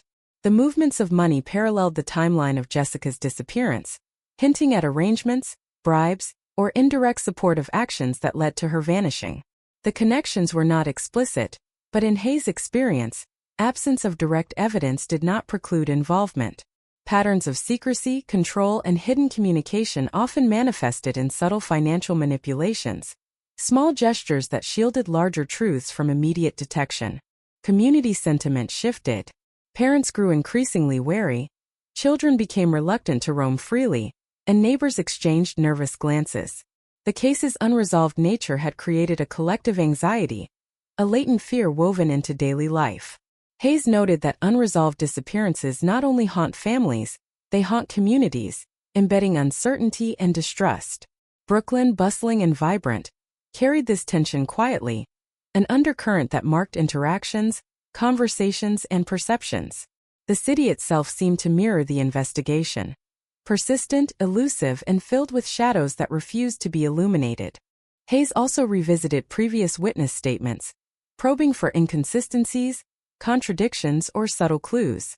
One witness recalled a peculiar argument near the Johnson home, a figure whispering urgently, a young girl responding with visible fear, and a parent intervening in a manner that seemed disproportionately tense. Another recalled seeing a vehicle parked near the docks, matching previous descriptions but now linked to a new time frame, suggesting premeditation.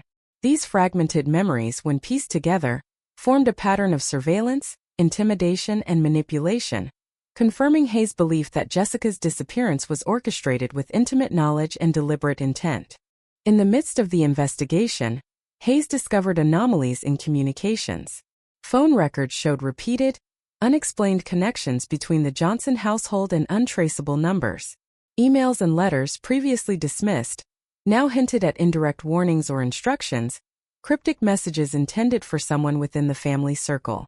The complexity of communication, combined with behavioral evidence and financial discrepancies, painted a picture of a carefully managed environment where every action, every observation, and every word was part of a larger scheme, an intricate dance of control and concealment. The psychological toll on Hayes was mounting. Sleep became fragmented, dreams haunted by images of Jessica's eyes wide with fear, the walls of the Johnson home morphing into labyrinths of secrets, whispers echoing in the darkness.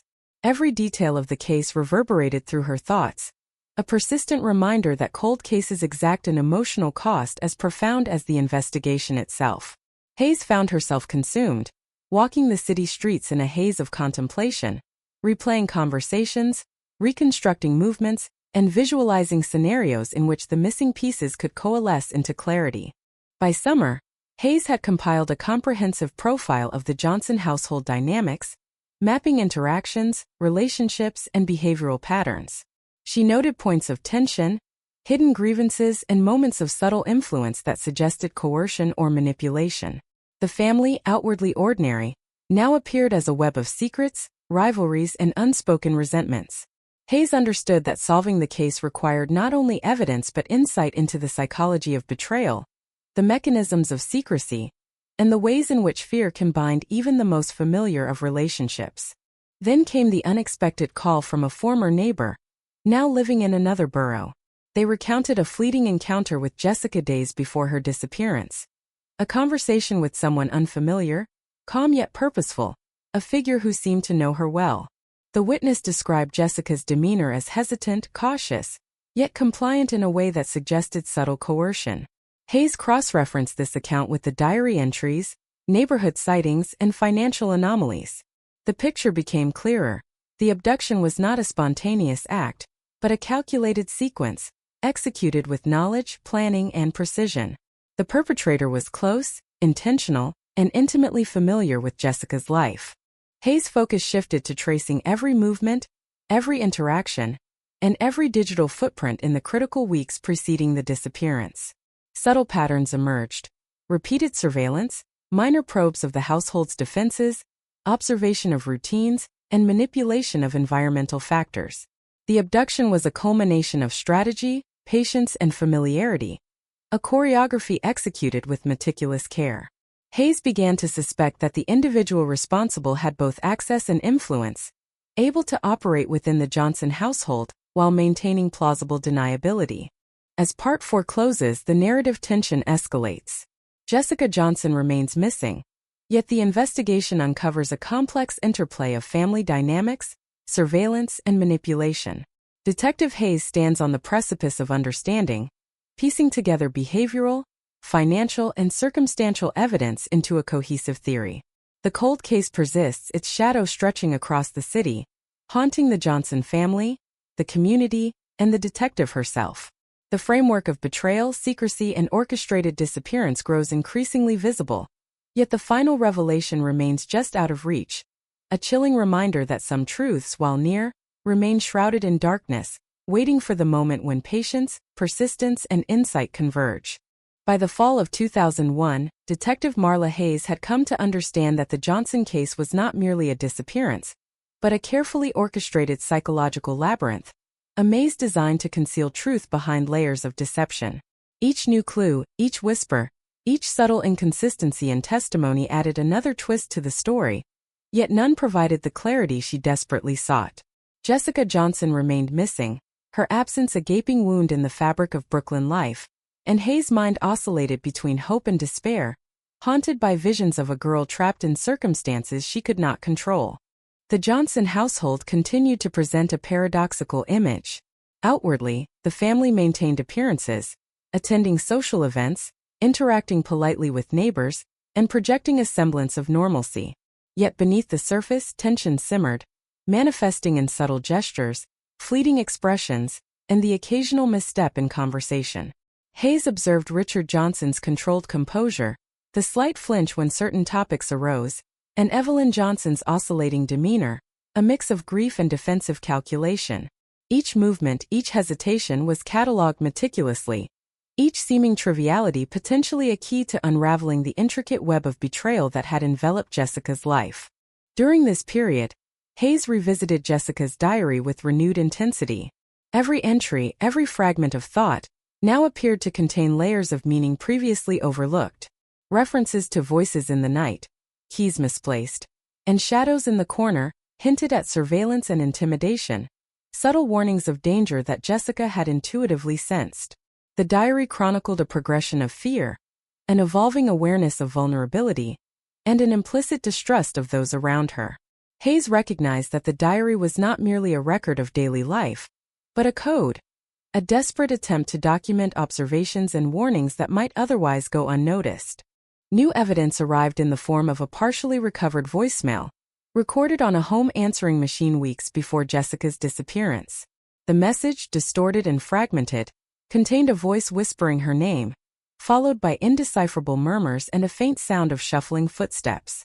While the voice could not be positively identified, the recording suggested proximity, surveillance, and a degree of intimacy with Jessica's daily environment. Hayes analyzed the waveform, the timing, and the ambient sounds, attempting to triangulate the source. Though inconclusive, the voicemail added a tangible dimension to the psychological portrait she was constructing. Someone had been present, observing, and orchestrating events with deliberate intent. Financial anomalies continued to emerge, reinforcing Hayes' growing suspicion that the disappearance was premeditated. Withdrawals, transfers, and unusual payments coincided with moments when Jessica was unaccounted for, suggesting coordination and forethought. Small sums designed to avoid attention accumulated over weeks, potentially funding logistical elements of her removal. Hayes began to see a pattern. The financial records were not random, but deliberate, structured to support an outcome that was meticulously planned. These discoveries intensified the investigation, focusing attention on the intersections of motive, opportunity, and access within the family and their immediate circle. Community pressure mounted. The unresolved disappearance had cast a shadow over the neighborhood, creating a palpable tension that colored daily interactions. Parents became hypervigilant, children grew wary, and neighbors whispered of unfamiliar faces and suspicious activities. Local newspapers ran repeated stories, each article amplifying speculation, fear, and rumor. Headlines like "Brooklyn Girl Vanishes," "Shadow of Betrayal Lingers," and "Cold Case Continues to Haunt Community" ensured that the disappearance remained in public consciousness, adding pressure to the investigation and intensifying scrutiny of the Johnson household. Hayes' persistence led to the identification of a new witness, a classmate who had observed Jessica in the days leading up to her disappearance. The student described an unknown figure trailing Jessica, moving with deliberate caution, yet remaining close enough to be recognized only fleetingly. The witness recalled Jessica appearing tense, uneasy, and at times speaking in hushed tones as if aware of being watched. This observation, when combined with diary entries, financial irregularities, and behavioral analysis, suggested that the abduction was not spontaneous. Instead, it was the culmination of prolonged surveillance, subtle manipulation, and strategic planning, executed with intimate knowledge of Jessica's routines and environment. Hayes delved deeper into the family's social network, tracing interactions, acquaintances, and recent visitors. Each person was scrutinized for potential involvement or knowledge. Minor discrepancies emerged. Conversations that did not align with previous statements, timelines that conflicted with corroborated evidence, and behaviors that suggested awareness of events beyond what could be publicly explained. Hayes noted that cold cases often hinge not on the dramatic, overt acts, but on the accumulation of subtle inconsistencies, the quiet shifts in behavior that reveal intent, complicity, or concealment. In the spring of 2002, Hayes uncovered a new anomaly in communication records. Multiple untraceable calls had been made to a disposable number, linked indirectly to the Johnson household. The timing of these calls correlated with significant moments in the investigation, and with periods when Jessica had been unaccounted for. The patterns indicated coordination, oversight, and deliberate effort to conceal involvement. Hayes theorized that the orchestrators were highly familiar with technology, capable of manipulating communication channels to their advantage, and intent on maintaining anonymity while exerting influence over Jessica's movements. The psychological toll on Hayes intensified. Sleep became fragmented, dreams haunted by Jessica's presence, the house she had left behind, and the shadows of those who might have orchestrated her disappearance. Each night she revisited every piece of evidence, every witness statement, every diary entry, searching for patterns, anomalies, or overlooked details. Her obsession, though consuming, sharpened her perception. Hayes recognized that cold cases demand this intensity, the ability to immerse oneself in the subtle nuances of human behavior, and the relentless pursuit of clues often hidden in plain sight. By midsummer, Hayes' analysis had constructed a cohesive, though still incomplete, theory of the disappearance. Jessica had been observed, followed, and manipulated within her own environment. The abduction was deliberate, orchestrated, and intimately connected to her immediate social and familial network. The diaries, financial records, witness statements, and physical anomalies within the Johnson household all pointed to a web of control and secrecy designed to conceal the orchestrator's identities while guiding Jessica toward an unknown fate.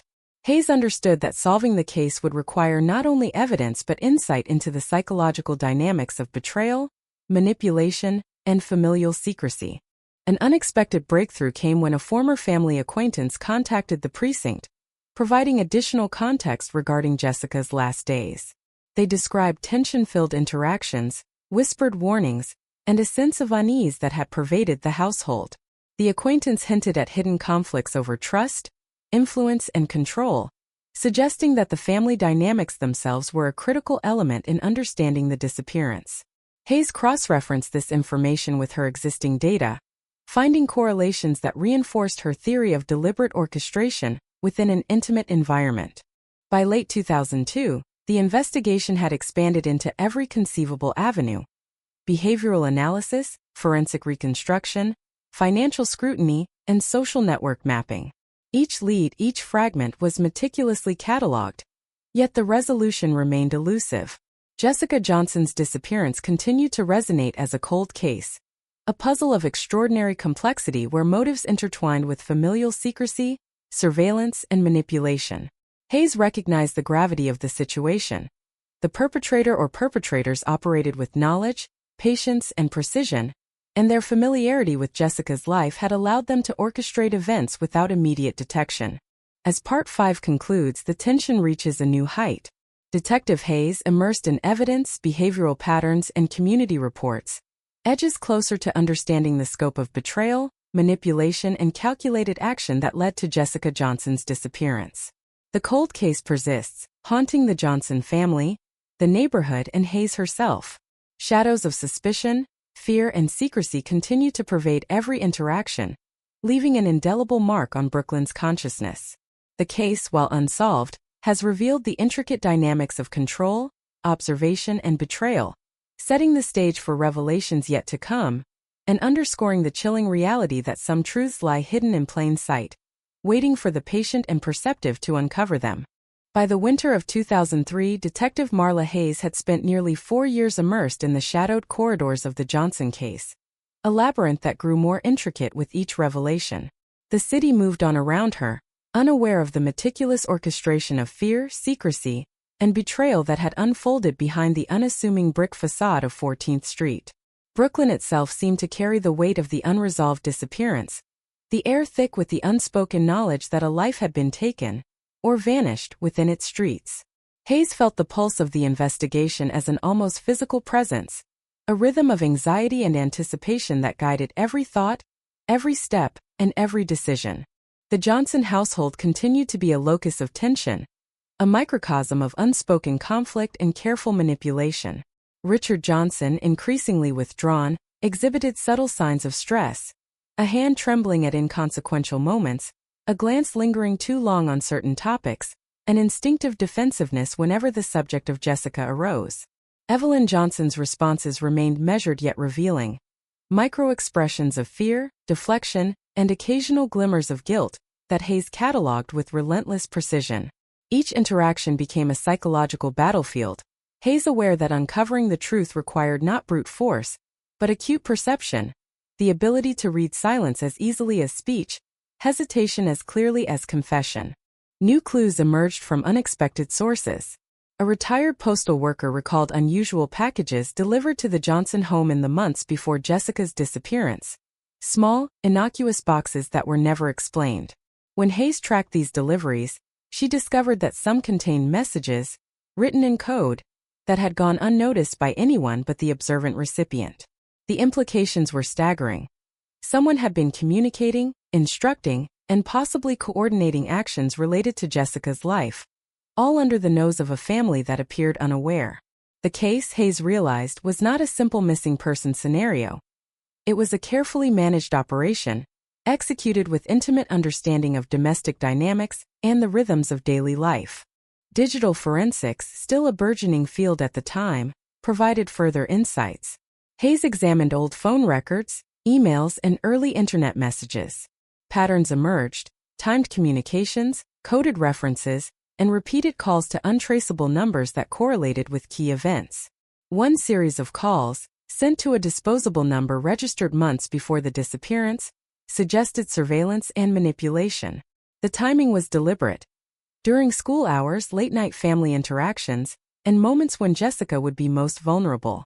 Hayes theorized that the orchestrators were patient, calculating, and intimately familiar with her routines, able to monitor, manipulate, and execute plans without leaving overt evidence. The diary remained central to understanding the psychological landscape of the case. Hayes noted passages that chronicled subtle tensions, arguments overheard, conversations abruptly ended, and moments of inexplicable fear. References to the shadow in the corner, voices that shouldn't be there, and steps that don't belong indicated that Jessica had sensed surveillance, coercion, and intimidation within her immediate environment. Each reread revealed additional layers of meaning. Coded warnings, implicit suspicions, and hints that someone within her trusted circle may have facilitated, or at least not prevented, her disappearance.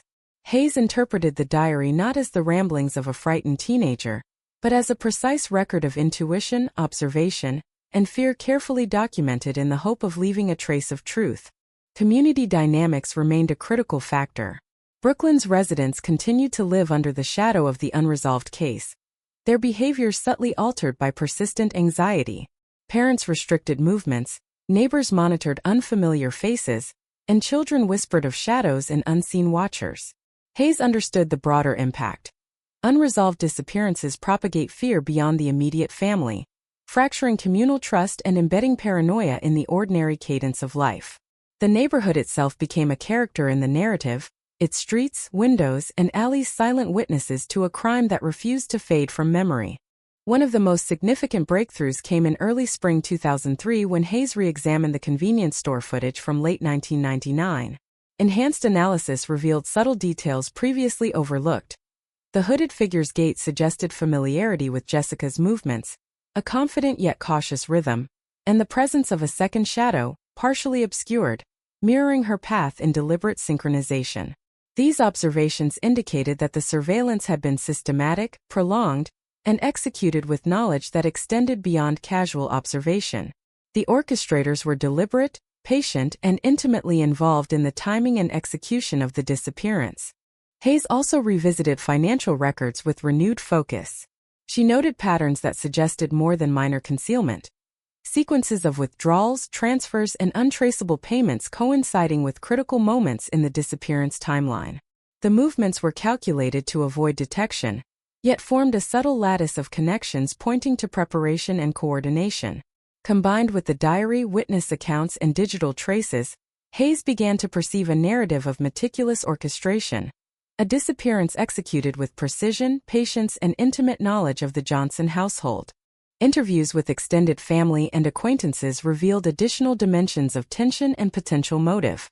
Disputes over trust, influence, and unspoken resentment suggested that domestic dynamics played a crucial role in understanding the disappearance. A distant cousin recalled seeing Richard Johnson unusually tense on the morning of November 6, muttering under his breath about keeping things in order. Another acquaintance described Evelyn Johnson's interactions with neighbors as unusually guarded, an attempt to control perception and prevent rumor from spreading. Each recollection, though seemingly minor, became part of a composite image Hayes was constructing. A household fraught with concealed conflict, subtle manipulation, and potential complicity in the events surrounding Jessica's disappearance. By midsummer, Hayes had mapped every interaction, location, and anomaly with painstaking detail. She created temporal charts, behavioral matrices, and relational diagrams, seeking patterns in what had once appeared chaotic. Subtle overlaps emerged, financial activity coinciding with surveillance, coded communications aligning with diary entries, behavioral inconsistencies corresponding with untraceable calls. The pieces of the puzzle, while still incomplete, hinted at a web of betrayal and orchestration that extended deep into the intimate environment of Jessica's life. Hayes recognized that the perpetrator or perpetrators possessed not only patience and precision, but an intimate understanding of trust, loyalty, and fear. Psychological profiling became critical. Hayes applied principles of behavioral analysis to reconstruct potential motives and identify likely suspects within the family or close social circle. Patterns of control, secrecy, and strategic manipulation emerged, suggesting that Jessica's disappearance was not only premeditated, but psychologically orchestrated to exploit trust, manipulate perception, and conceal intent. Hayes hypothesized that those responsible understood both the victim's behavior and the limitations of law enforcement, enabling them to operate within plain sight while executing an extraordinarily calculated plan. In late 2003, Hayes received an anonymous tip, vague, cryptic, but containing details only someone closely connected to the household could know. It mentioned a presence that moves in the night, watched yet unseen, trusted yet dangerous. The tip provided no names, no actionable evidence, but validated Hayes' long-standing suspicion. The orchestrators were intimate with Jessica's life, familiar with her routines, and capable of manipulating the environment with precision. The cold case, long dormant in the public eye, now revealed an intricate architecture of observation, control, and betrayal. As Part 6 closes, Detective Hayes' investigation has deepened, uncovering a complex interplay of family dynamics, surveillance, financial manipulation, and psychological orchestration. The Johnson household remains a locus of tension, secrecy, and potential complicity, while the surrounding community continues to feel the psychological impact of unresolved fear. Jessica Johnson's disappearance persists as a haunting cold case, a puzzle of calculated precision and intimate betrayal. Hayes stands at the threshold of understanding, piecing together a mosaic of clues, anomalies, and human behavior that may one day reveal the truth, yet remain hidden for now, casting long shadows across Brooklyn and echoing in the minds of all who have sought resolution. By the spring of 2004, Detective Marla Hayes had spent nearly 5 years immersed in the shadowed corridors of Jessica Johnson's disappearance, and each revelation only deepened the labyrinth she navigated. The city moved on around her, yet the case remained a persistent echo in Brooklyn's streets, a haunting rhythm that shaped the consciousness of neighbors, friends, and family alike. Hayes walked those streets daily, retracing old paths, revisiting corners where Jessica had once been seen, observing the flicker of movement in alleyways and the shadows cast by the winter sun. Each detail, once unnoticed, now resonated with potential significance, a coded message left by the orchestrator of her disappearance. The Johnson household remained enigmatic, a theater of tension and careful deception. Richard Johnson appeared outwardly composed, yet Hayes noted the subtle tremors in his hands, the flickers in his gaze, and the calculated pauses that betrayed awareness beyond casual knowledge. Evelyn Johnson, equally guarded, shifted between grief and controlled deflection, presenting an oscillating front that concealed deeper truths.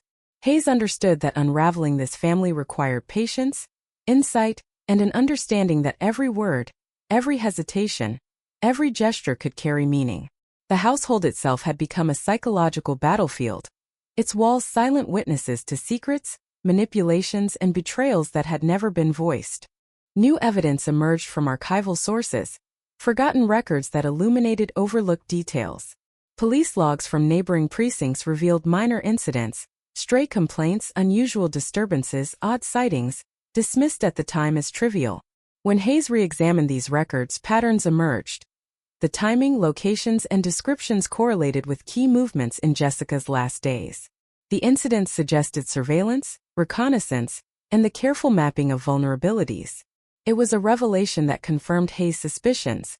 The disappearance had been orchestrated deliberately, executed with a precision that required intimate knowledge of both the household and the surrounding environment. The diary remains central to understanding Jessica's state of mind and the dynamics at play. Hayes pored over passages describing subtle fears, coded observations, and cryptic warnings, references to shadows lingering, whispers at midnight, and keys moved in silence suggested awareness of monitoring and manipulation. Hayes recognized these entries as Jessica's attempt to document threats she could not confront openly, a psychological breadcrumb trail that hinted at betrayal, coercion, and surveillance from within her immediate environment. Each reread revealed nuances previously overlooked: the escalation of fear, the growing suspicion toward familiar figures, and the implicit understanding that danger lay closer than anyone had realized. Digital traces, though limited by the era's technology, provided further insight. Hayes examined phone records, emails, and correspondence that had been dismissed as insignificant. Patterns of communication emerged: calls to untraceable numbers, messages sent at specific times, and indirect references to events that correlated with surveillance or preparatory actions. These digital breadcrumbs suggested a network of coordination, someone orchestrating events while remaining invisible, capable of monitoring Jessica's life with meticulous attention to timing, circumstance, and opportunity. Hayes understood that this was not the act of a random criminal, but the calculated strategy of someone deeply embedded in her world. Financial investigations continued to reveal anomalies. Hayes documented sequences of withdrawals, transfers, and untraceable payments that coincided with significant events, suggesting preparation and concealment. The seemingly innocuous transactions were part of a pattern, each element contributing to the orchestration of a disappearance executed with foresight and discretion. Combined with witness accounts, diary entries, and behavioral observations, the financial data painted a portrait of deliberate manipulation, designed to maintain the orchestrator's control while keeping evidence obscured. The community remained tense, subtly transformed by the unresolved disappearance. Parents imposed heightened vigilance, children whispered of shadows and unseen watchers, and neighbors exchanged cautious glances. Hayes noted the pervasive psychological impact. Unresolved cases embed fear into the fabric of daily life, fostering suspicion and anxiety.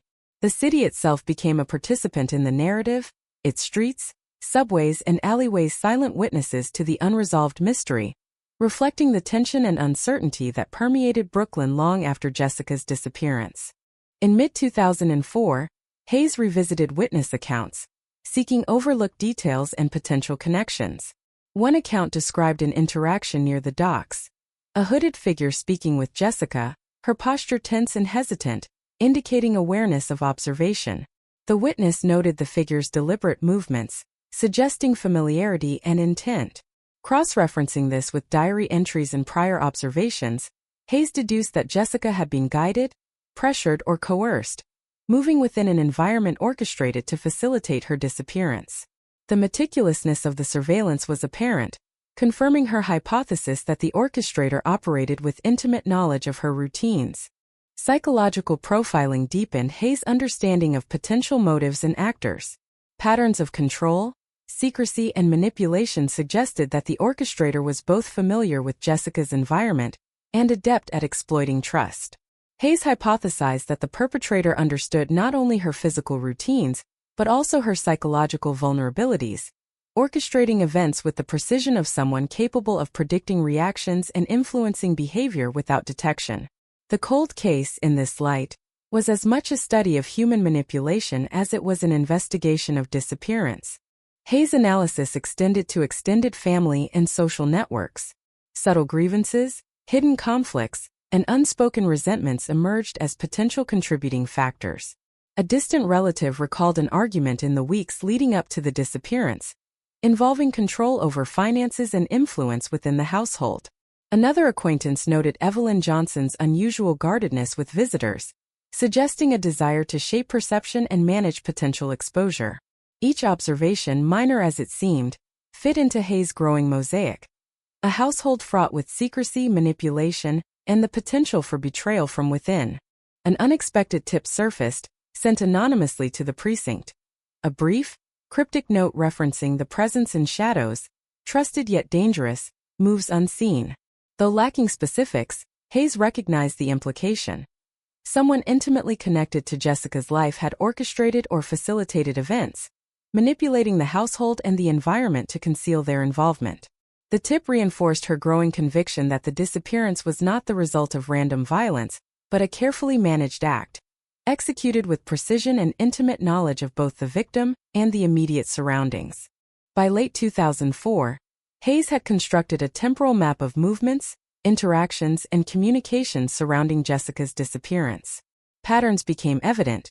Surveillance, behavioral manipulation, and logistical coordination formed a lattice connecting family, acquaintances, and the immediate environment. Financial anomalies, coded diary entries, and witness reports converged to suggest a deliberate orchestration, a choreography of control and concealment. Hayes understood that the resolution would require deciphering both the physical and psychological elements, interpreting not only actions but intentions, and uncovering the unseen mechanisms of manipulation. Community pressure intensified as media outlets revisited the case. Headlines like "Brooklyn Girls Vanishing," "Family Secrets Under Scrutiny," and "Cold Case Haunts Neighborhood" amplified local concern, forcing residents to re-examine their own observations, interactions, and memories. Hayes recognized that public attention, while potentially disruptive, could also yield new witnesses and forgotten details. The case was no longer merely an investigation. It had become a lens through which the community viewed trust, safety, and the fragility of perceived normalcy. By the end of Part 7, Detective Hayes stood on the edge of a critical realization. The case had evolved beyond a simple missing person investigation into a complex tapestry of manipulation, surveillance, familial tension, and psychological orchestration. Each detail, financial irregularities, coded diary entries, witness testimonies, and behavioral inconsistencies, formed a lattice pointing to deliberate action, intimate knowledge, and premeditated concealment. Jessica Johnson's disappearance remained unresolved, a haunting cold case, but Hayes' understanding of its architecture had grown. The shadows surrounding the Johnson family, the community, and the city itself were dense, yet within them lay the outlines of truth, awaiting revelation, demanding persistence, patience, and insight. By the summer of 2005, Detective Marla Hayes had spent nearly 6 years unraveling the intricacies of Jessica Johnson's disappearance, and each revelation brought the case into sharper focus, yet deeper into darkness. Brooklyn, vibrant and indifferent by day, carried the invisible weight of this cold case, a tension that lingered in quiet streets, muted conversations, and the subtle glances of those who remembered Jessica.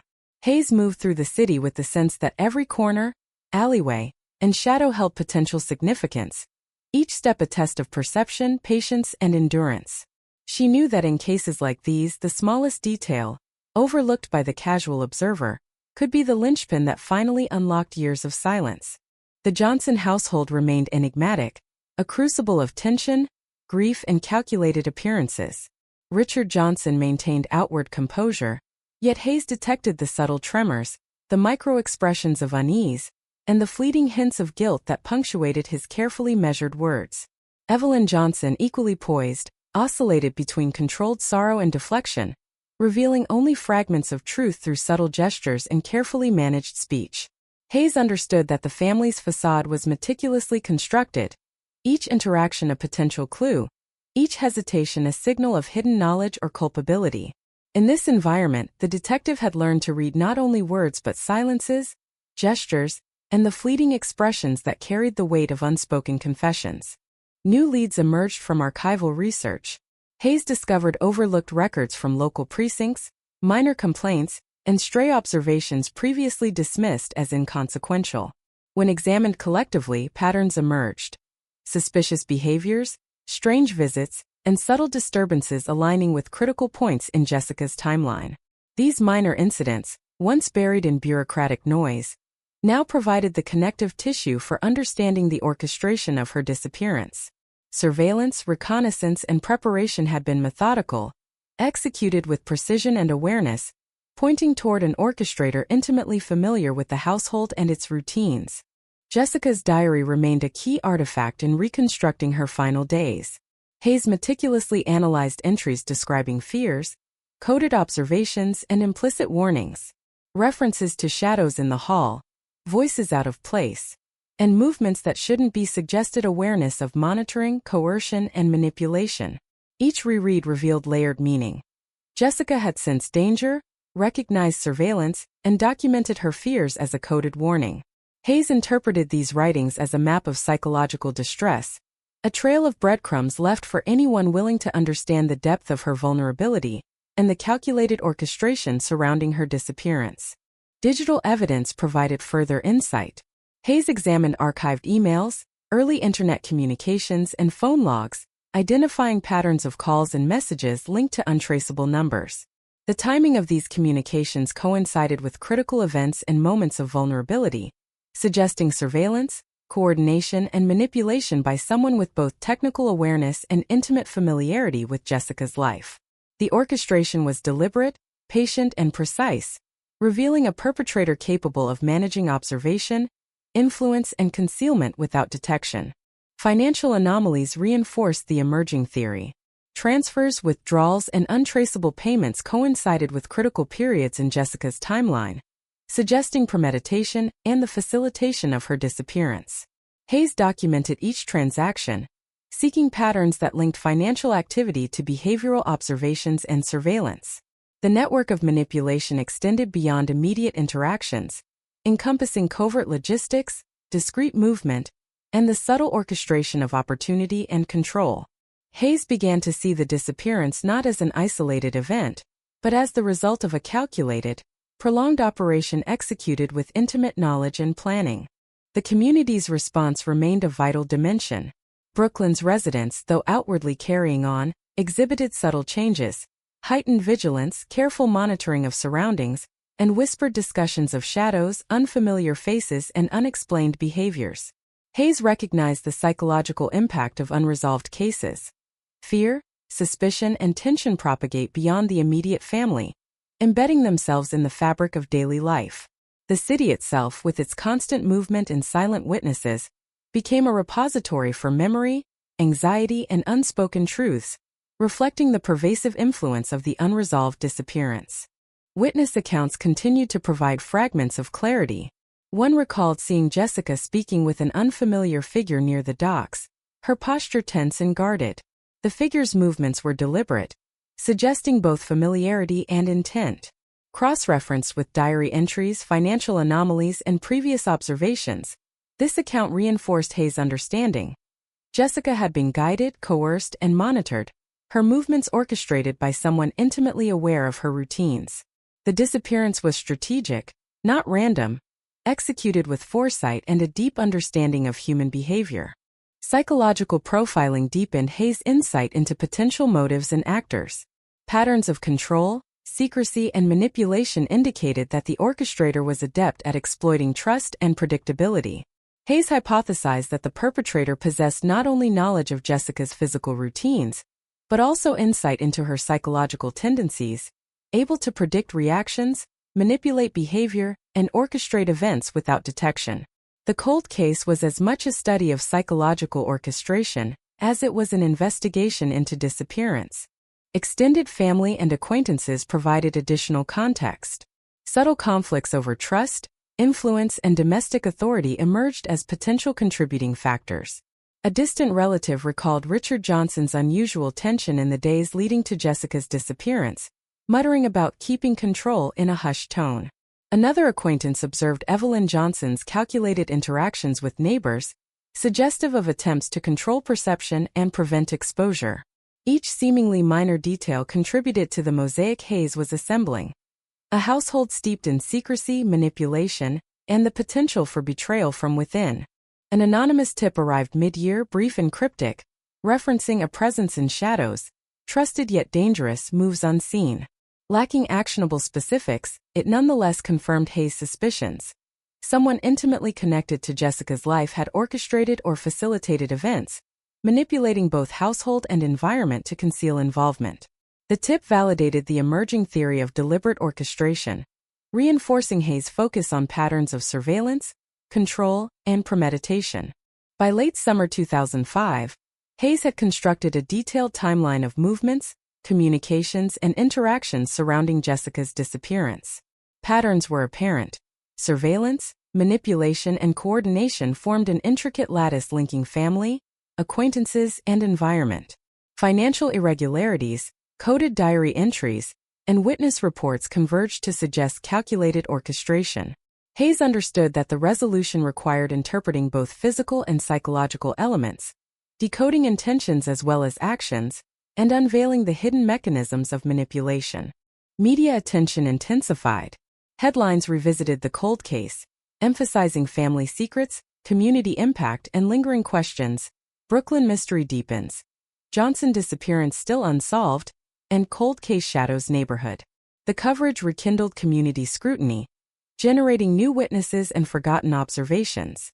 Hayes recognized that public awareness, while disruptive, could reveal overlooked details, providing fresh insights into patterns, relationships, and subtle anomalies that might otherwise remain hidden. As Part 8 closes, Detective Hayes finds herself on the threshold of understanding, piecing together the lattice of surveillance, familial tension, and deliberate manipulation that defined Jessica Johnson's disappearance. The household remains a locus of secrecy and potential complicity, while the surrounding community continues to experience the psychological impact of unresolved fear. The cold case endures, a haunting testament to calculated orchestration, intimate betrayal, and the enduring shadows cast by events that refuse to be explained. Within these shadows lies the outline of truth, persistent and patient, awaiting the insight and perseverance necessary to finally illuminate it. By the fall of 2006, Detective Marla Hayes had immersed herself in the Johnson cold case for nearly 7 years, and the deeper she delved, the more intricate and chilling the tapestry became. Brooklyn streets, bustling by day and quiet by night, seemed to carry whispers of the past, echoing the absence of Jessica Johnson. Each corner, each alley, each flickering streetlight felt like a fragment of memory, a potential witness to events that had long been concealed. Hayes walked the city with an intensity born of obsession, retracing steps, reviewing every minor detail, and following patterns that seemed invisible to the casual observer. The city was alive with secrets, and within those shadows lay the elusive threads that could finally unravel the mystery. The Johnson household remained a crucible of tension, grief, and hidden truth. Richard Johnson maintained a stoic exterior, but Hayes observed the subtle tremors in his hands, the fleeting micro-expressions that betrayed a mind burdened by knowledge and unease.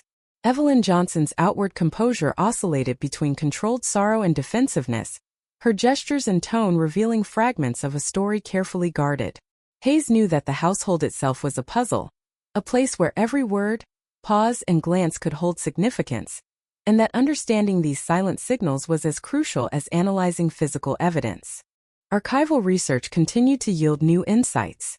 Hayes discovered previously overlooked police records documenting minor disturbances, stray complaints, and peculiar observations.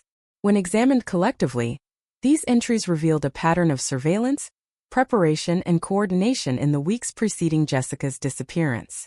Seemingly trivial incidents, the sudden presence of strangers, unusual visits, and minor disturbances, aligned with key points in Jessica's timeline, suggesting that someone had been methodically observing and orchestrating events with a precision that only someone intimately familiar with her routines could achieve.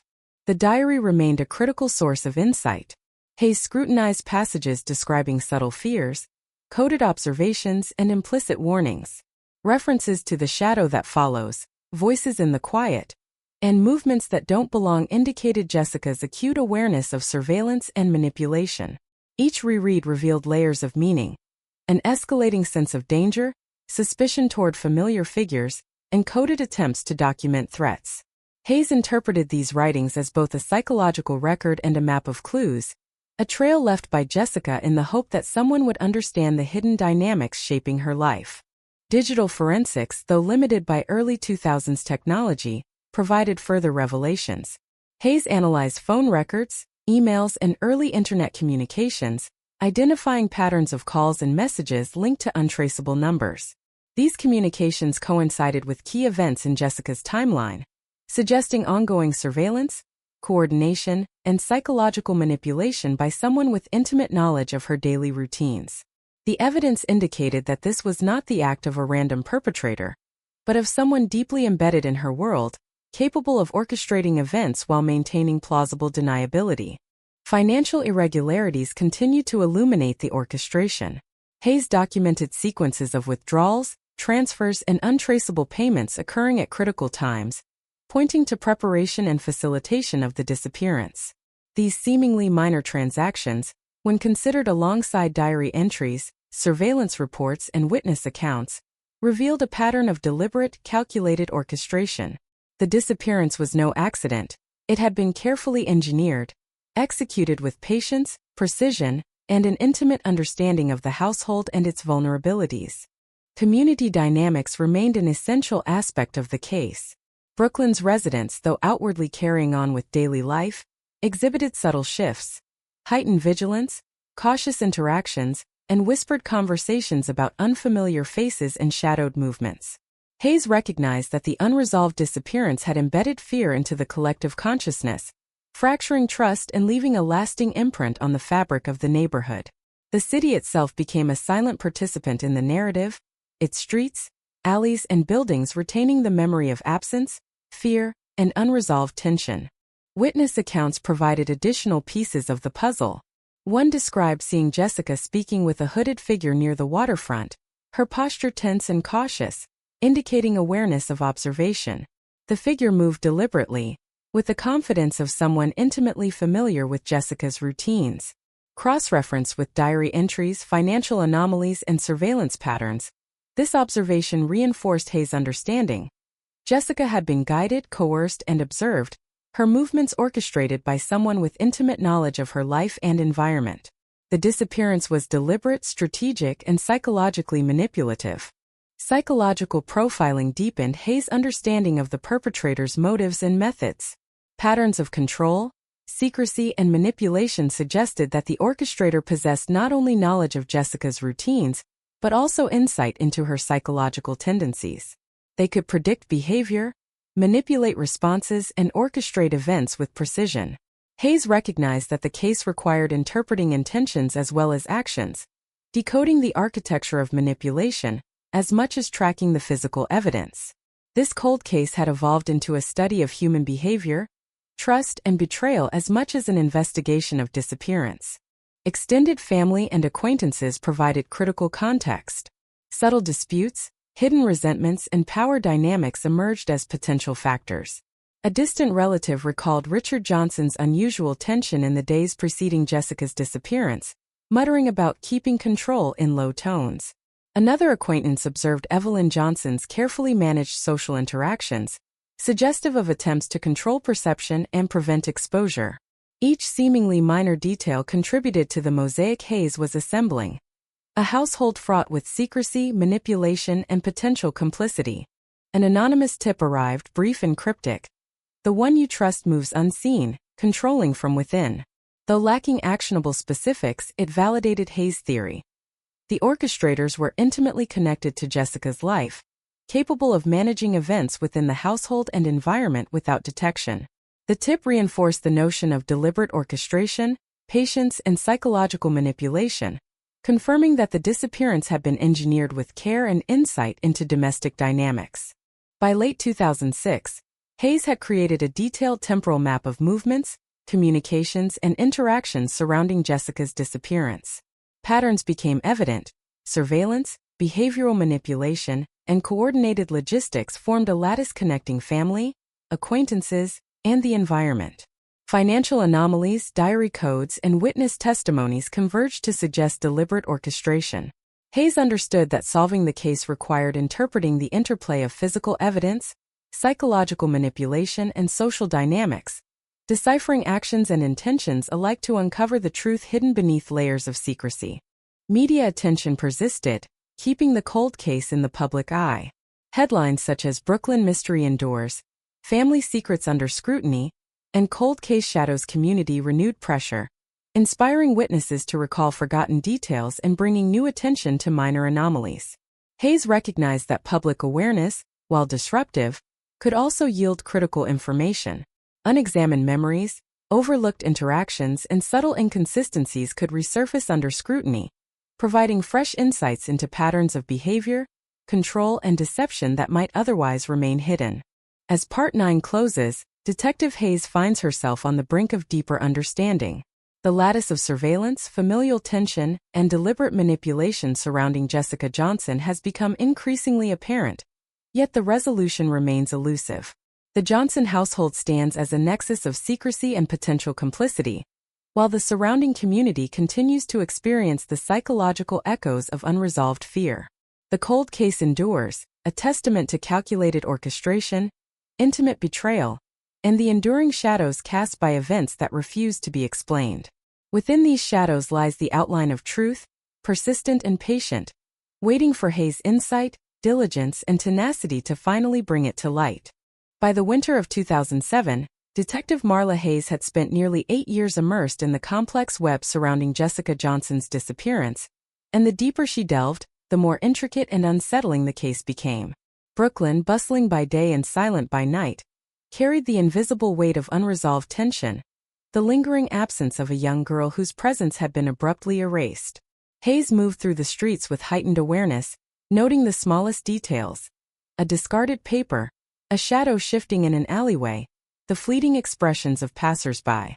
Every element seemed to hold meaning, a potential fragment of the truth obscured within the ordinary rhythms of city life. The Johnson household remained a microcosm of tension, secrecy, and unspoken conflict.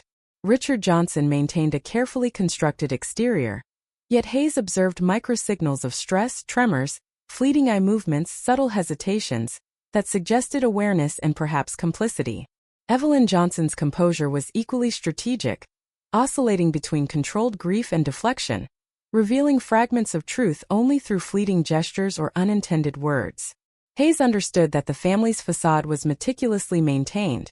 The challenge was to read between the lines, interpret silence as communication, and recognize that each small detail could be a critical clue in unraveling the orchestration behind Jessica's disappearance. Archival investigation yielded further insights. Hayes re-examined minor police reports, complaints, and local disturbances previously dismissed as trivial. Patterns emerged when these fragments were connected. Unusual visits, the presence of strangers at critical times, and minor anomalies in routine. These elements, once considered incidental, now suggested calculated surveillance, preparation, and coordination. The disappearance, Hayes realized, had not been a spontaneous act. It had been carefully executed by someone with intimate knowledge of Jessica's movements and environment. Jessica's diary continued to be an invaluable source. Hayes meticulously analyzed passages describing fear, coded observations, and implicit warnings. References to the shadow in the hall, steps that do not belong, and voices at midnight revealed Jessica's acute awareness of being monitored and manipulated. Each reread illuminated layers of meaning, escalating anxiety, suspicion toward familiar figures, and a coded attempt to document threats. Hayes interpreted these entries as both psychological evidence and a roadmap of observation, a way for Jessica to leave traces of the orchestrated danger surrounding her. Digital forensics, though constrained by the technology of the early 2000s, provided additional insight. Hayes scrutinized archived phone records, emails, and early online messages, identifying patterns of communication with untraceable numbers and correlating them to key points in Jessica's timeline. The data suggested coordinated surveillance and manipulation by someone with intimate access to her daily life. The orchestration was precise, deliberate, and persistent, indicating a perpetrator capable of operating invisibly while maintaining control over events. Financial anomalies reinforced the emerging picture.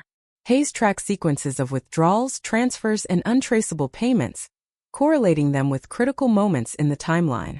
The transactions were not random. They indicated planning, preparation, and deliberate facilitation of the disappearance. When combined with diary entries, witness reports, and behavioral observations, the financial evidence painted a portrait of an operation executed with patience, precision, and intimate understanding of both the household and Jessica's routines. The community remained a crucial dimension of the investigation. Brooklyn's residents, though outwardly engaged in daily life, exhibited subtle shifts. Heightened vigilance, whispered conversations about unfamiliar faces, and a pervasive sense of unease. Hayes recognized the broader impact of unresolved disappearances. Fear spreads, trust erodes, and subtle paranoia permeates neighborhoods. The city itself became a silent participant, its streets, alleys, and buildings holding memories of absence, anxiety, and unspoken tension. Witnesses continued to provide fragments of insight. One described seeing Jessica in conversation with a hooded figure near the docks, her posture tense and guarded, signaling awareness of observation. The figure moved with purpose, demonstrating familiarity and intent. Cross-reference with diary entries, financial records, and prior surveillance data. The account reinforced Hayes' understanding. Jessica had been guided, coerced, and closely monitored, her movements orchestrated by someone with intimate knowledge of her routines. The disappearance was deliberate, strategic, and psychologically manipulative. Psychological profiling offered further clarity. Patterns of control, secrecy, and manipulation suggested that the orchestrator was skilled in exploiting trust and predictability. Hayes deduced that the perpetrator understood Jessica's physical routines and psychological tendencies, able to anticipate reactions, manipulate behavior, and execute a complex plan with minimal risk of detection. The cold case had become as much an exploration of human psychology as an investigation into physical disappearance, revealing the depth of calculated orchestration and betrayal. Extended family and social acquaintances offered additional context. Subtle disputes over trust, influence, and domestic authority suggested potential motives and facilitators.